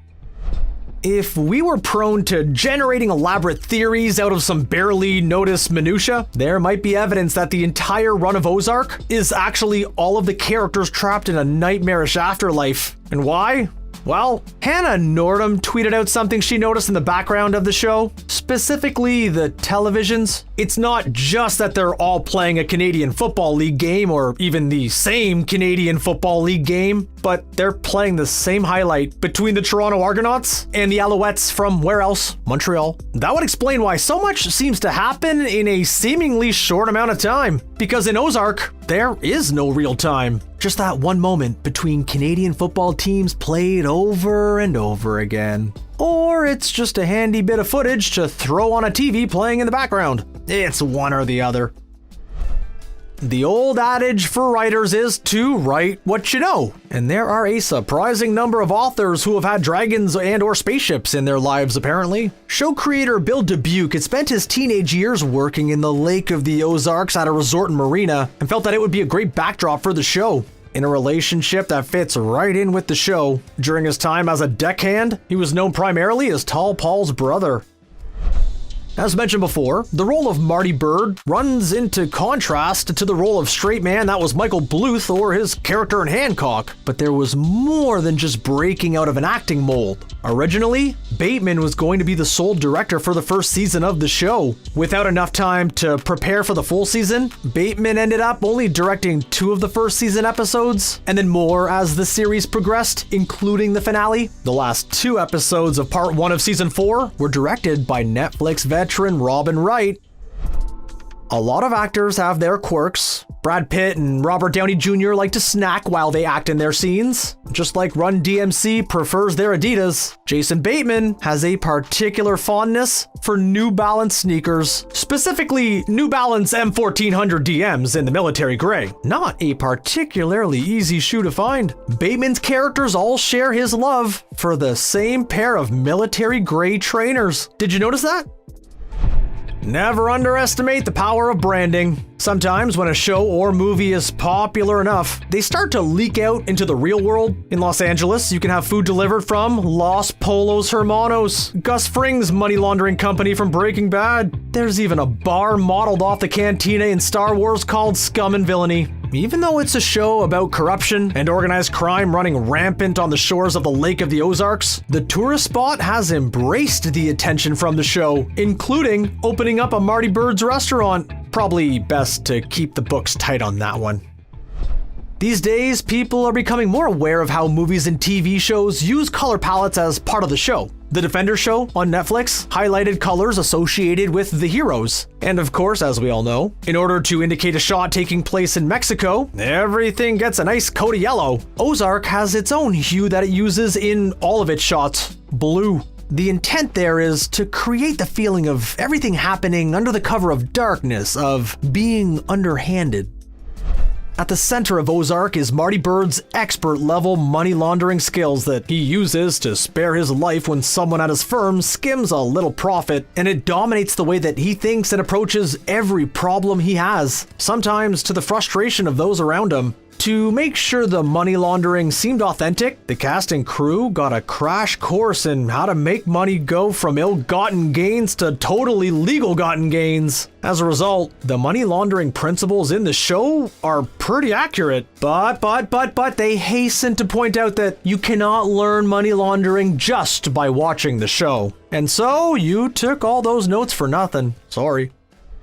After 4 seasons, it's hard to imagine anything being too much for Ruth. She entered the show tough as nails and has only gotten tougher as she's gone on. Sure, she's had plenty of crying moments, but she's had sad things stacked on top of other sad things stuffed in more sadness. That's why it's hard to imagine Ruth as squeamish about anything, which might be true of Ruth, but it's not true of the actor playing Ruth, Julia Garner. When Ruth was using a mouse to detect the effectiveness of her booby-trapped dock that was meant to kill Marty, a hand double had to be employed because Julia Garner could not keep it together holding the mouse. When the animal handler tried to ease her concerns by comparing the tail to other things, that just turned her off of those things as well. There's plenty of symbolism to go around with Ozark, and that's not just in the opening graphic, though those are pretty clever. Netflix insisted on a title card, but Bateman didn't want something lengthy and intrusive, so the O with the 4 graphics hinting at parts of the episode was created for that. To complete the requirement that the name of the show appear, the graphics spell out the Zark. The name of the central family has a few meanings. First of all, birds are known to migrate like the birds from Chicago to the Ozarks. Showrunner Mundy also likes to think of the birds as an invasive species disrupting the delicate ecosystem of the Ozark underworld. Yeah, makes sense to me. The money laundering might be fairly accurate, but there's some details that might not be as accurately depicted. Shows like The Simpsons, and especially Futurama, are notorious for having math experts on their writing staff and featuring immensely complicated math problems to make the handful of people that advanced in math chuckle. In the 7th episode of the 1st season of Ozark, not only is the math not complicated, it's wrong. Marty had made a simple addition error in one of the money calculations. It was in his favor though, so... Moon Knight Season 1 has concluded, and what can you say other than A, spoilers inbound for all 6 episodes, and B, holy butts, look at that giant crocodile kaiju fighting that bird skull your weird uncle bought you for your birthday. Here's 25 things you missed in Moon Knight. Maybe. I don't know you. You might know all of this. And by Conchu, I know you'll inform me in the comments if you do. So let's go. Okay, so this one's really just for those who didn't stay for the post-credit scene where comic fans get quite the reveal, and so does poor, ill-fated Arthur Harrow. In this scene, we find Harrow in the mental hospital, seemingly whiling away his time until Kevin Feige reaches a deal to bring back Ethan Hawke for round 2, only for a man speaking Spanish to take him in his wheelchair out of the hospital with at least one seemingly innocent orderly left deceased at the scene. This guy takes him out to a limo where Harrow is confronted by Khonshu, who explains that Mark Spector has, gasp, another alter in the form of, drumroll please, Jake Lockley. Mr. Lockley pulls out a gun and kablamo! No season 2 for Mr. Hawk. Jake then drives off, and we see that the limo even has custom plates, suggesting something more ritzy for Mr. Spector. For those who haven't read the comics, Jake is one of Mark's original 3 alters. There he's a cab driver who serves as a sort of everyman in the streets to pick up intel. He's not a baddie, but it would seem that the show wants to introduce a little more drama by making him the bloodthirsty alter willing to do whatever Khonshu wants. And if you are a comic book reader, this came as no surprise since Khonshu is, well, a massive dick. Dude's always trying to screw over poor Mark Spector, and that's cause for a lot of great stories in his more recent comic book runs. Also, this suit is a pretty iconic one for fans of the comic, so it's nice to see that here as well. Really, this whole in-credits scene, in addition to getting rid of our big bad crocodile god, really just helps to prod the old fangasm button for anyone still unconvinced by the show.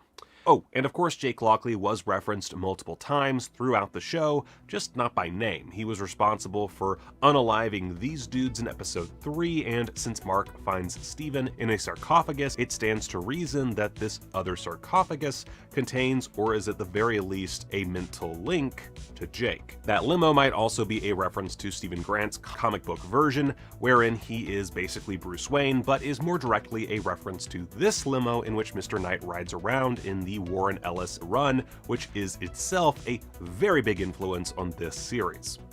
A lot of folks have gotten pretty excited about Layla's transformation into Tawaret's avatar. As they should, she looks freaking rad.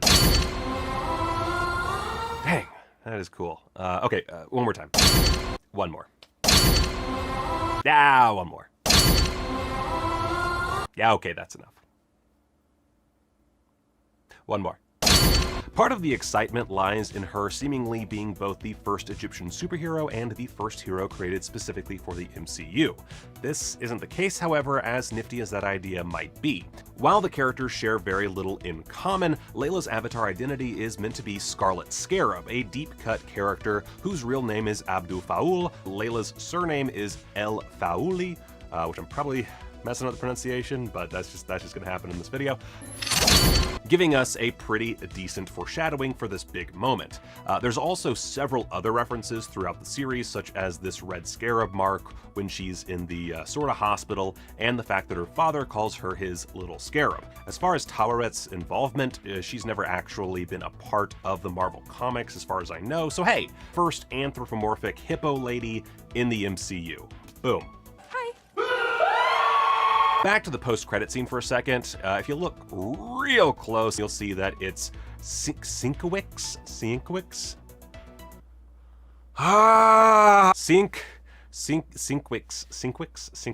Hospital. Man, I love these names that I've only ever read. They're so great. Named after comic book artist Bill Sienkiewicz, who was responsible for drawing the original Moon Knight series. Another hospital Easter egg comes in the form of Putnam Medical Facility in Chicago, Illinois, that Mark sees as a way for his mind to cope with the concept of the Duat. This is a direct reference to the facility Mark is placed in Moon Knight number 11 from 2016, wherein Mark's origin is retold. More specifically, Putnam is where he's staying when his father dies, and we see this sign as he's on the way to his father's funeral. Of course, in the series, it's his mother's funeral, and his dad lives. So maybe we'll see some dad action. It's a weird way to put it. Going way back to episode 1, remember this exchange? And did it suck for you? Getting rejected from the Field of Reeds? Well, that don't make sense, because I'm not dead, am I? Well, that right there is some tasty sweet foreshadowing for episode 5, in which Steven saves Mark, and Steven then becomes stuck frozen in the sands of the afterlife, while Mark, shock and awe, winds up in the field of reeds. Imagine explaining this to someone who hasn't watched the series. That's the definition of a red flag, isn't it? Goldfish play a pretty key role in foreshadowing as well, and seemingly in more ways than one. By the end of the show, we see 2 goldfish in the tank, a pretty clear reference to Mark and Steven coexisting. But beyond that, the show of course found other darker uses for the goldfish, and it's revealed that the goldfish, or at least the need to own one, is a product of Mark's memory of his deceased brother Randall, who drew a goldfish with one deformed fin like some kind of little weirdo. By the way, pretty messed up to remember your drowned sibling with a fish, just saying. I got so distracted by all the foreshadowing, I totally forgot to write in the script the most obvious reason for the goldfish. It's memory. Goldfish memory spans are often cited incorrectly as being around 3 seconds. Seeing as how Steven has huge lapses in his memory, this metaphor kind of speaks for itself. Oh, and speaking of goldfish, Gus's tank features a whole bunch of foreshadowing by itself. Take a drink every time I say the word foreshadowing. You'll find yourself on a boat with a hippo goddess in no time. In the tank, you've got the boat, the Pyramid of Giza, the Gates of Osiris, and this head, which I guess could be a reference to this gross scene. One reference for the comic fans that any casual viewers almost certainly didn't get was this brief shot of the name Duchamp in Mark's recent incoming call history. In the comics, Frenchie Duchamp, or Duchamp? Duchamp. I'm realizing I don't know how to say a lot of words that I've read for a long time.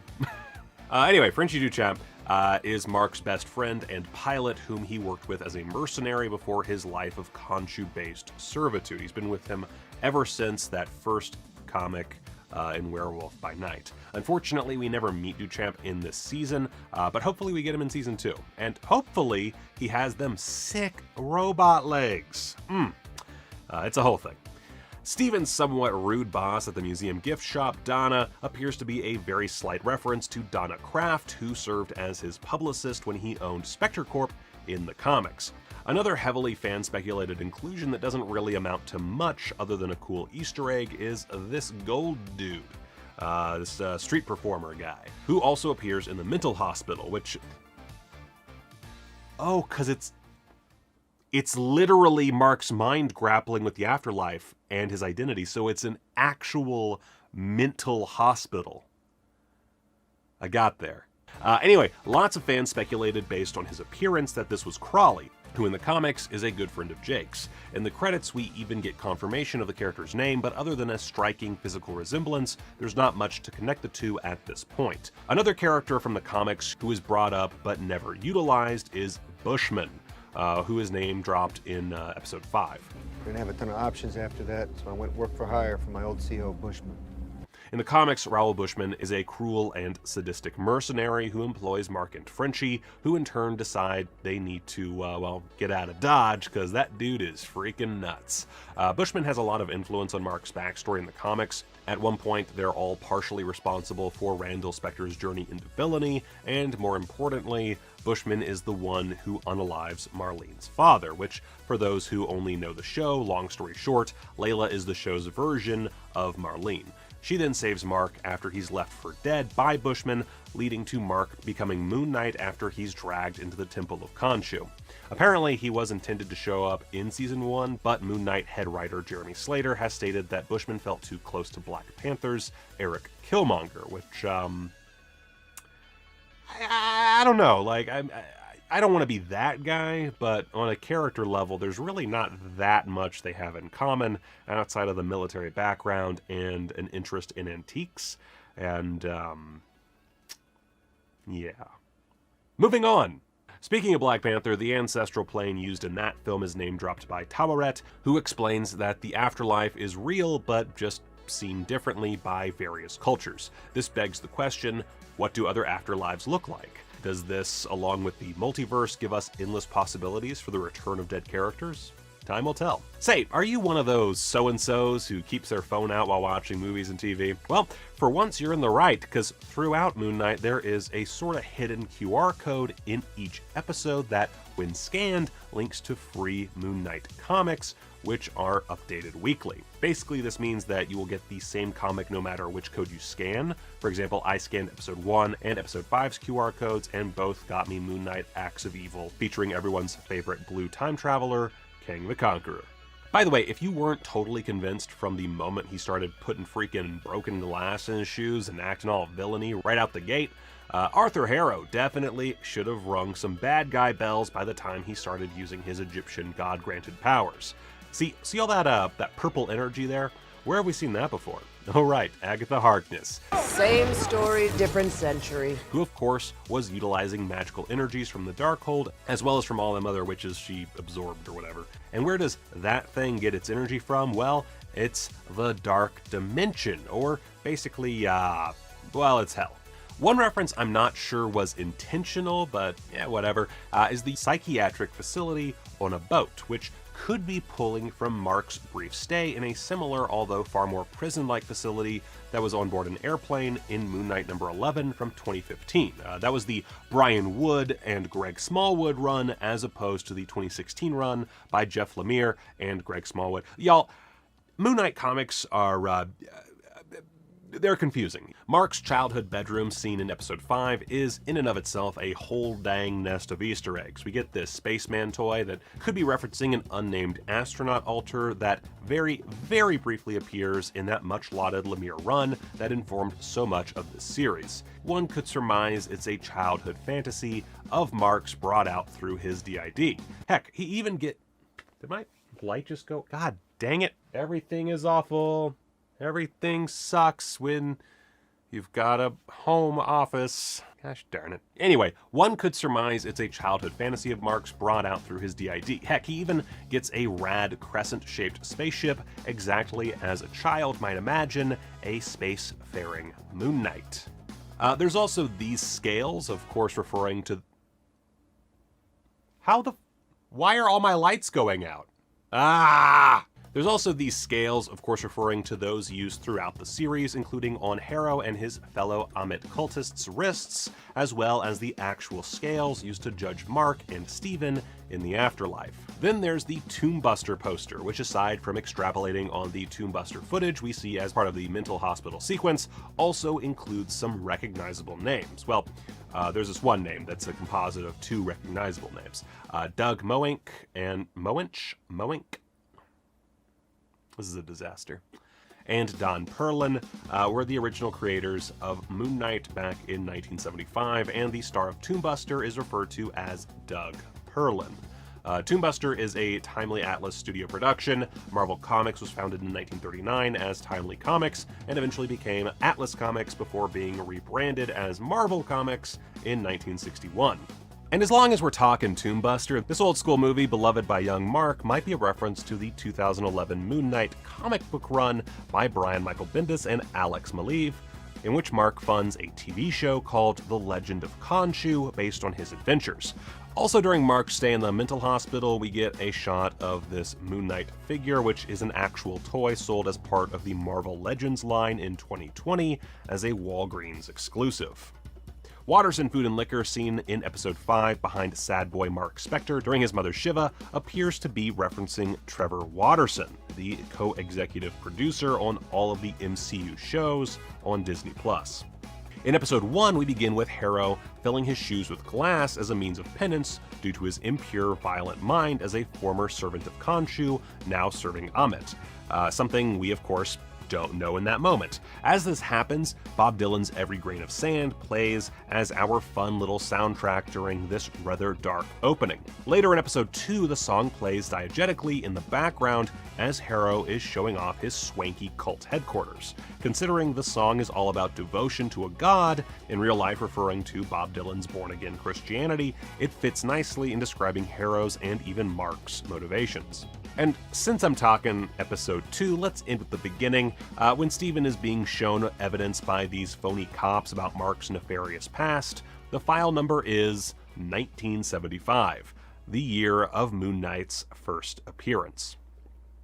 And yeah, that's all my time for today. With this supposedly limited series very obviously leading into more seasons, I'm personally super excited to see where Moon Knight goes next. Hopefully he rips off someone's face.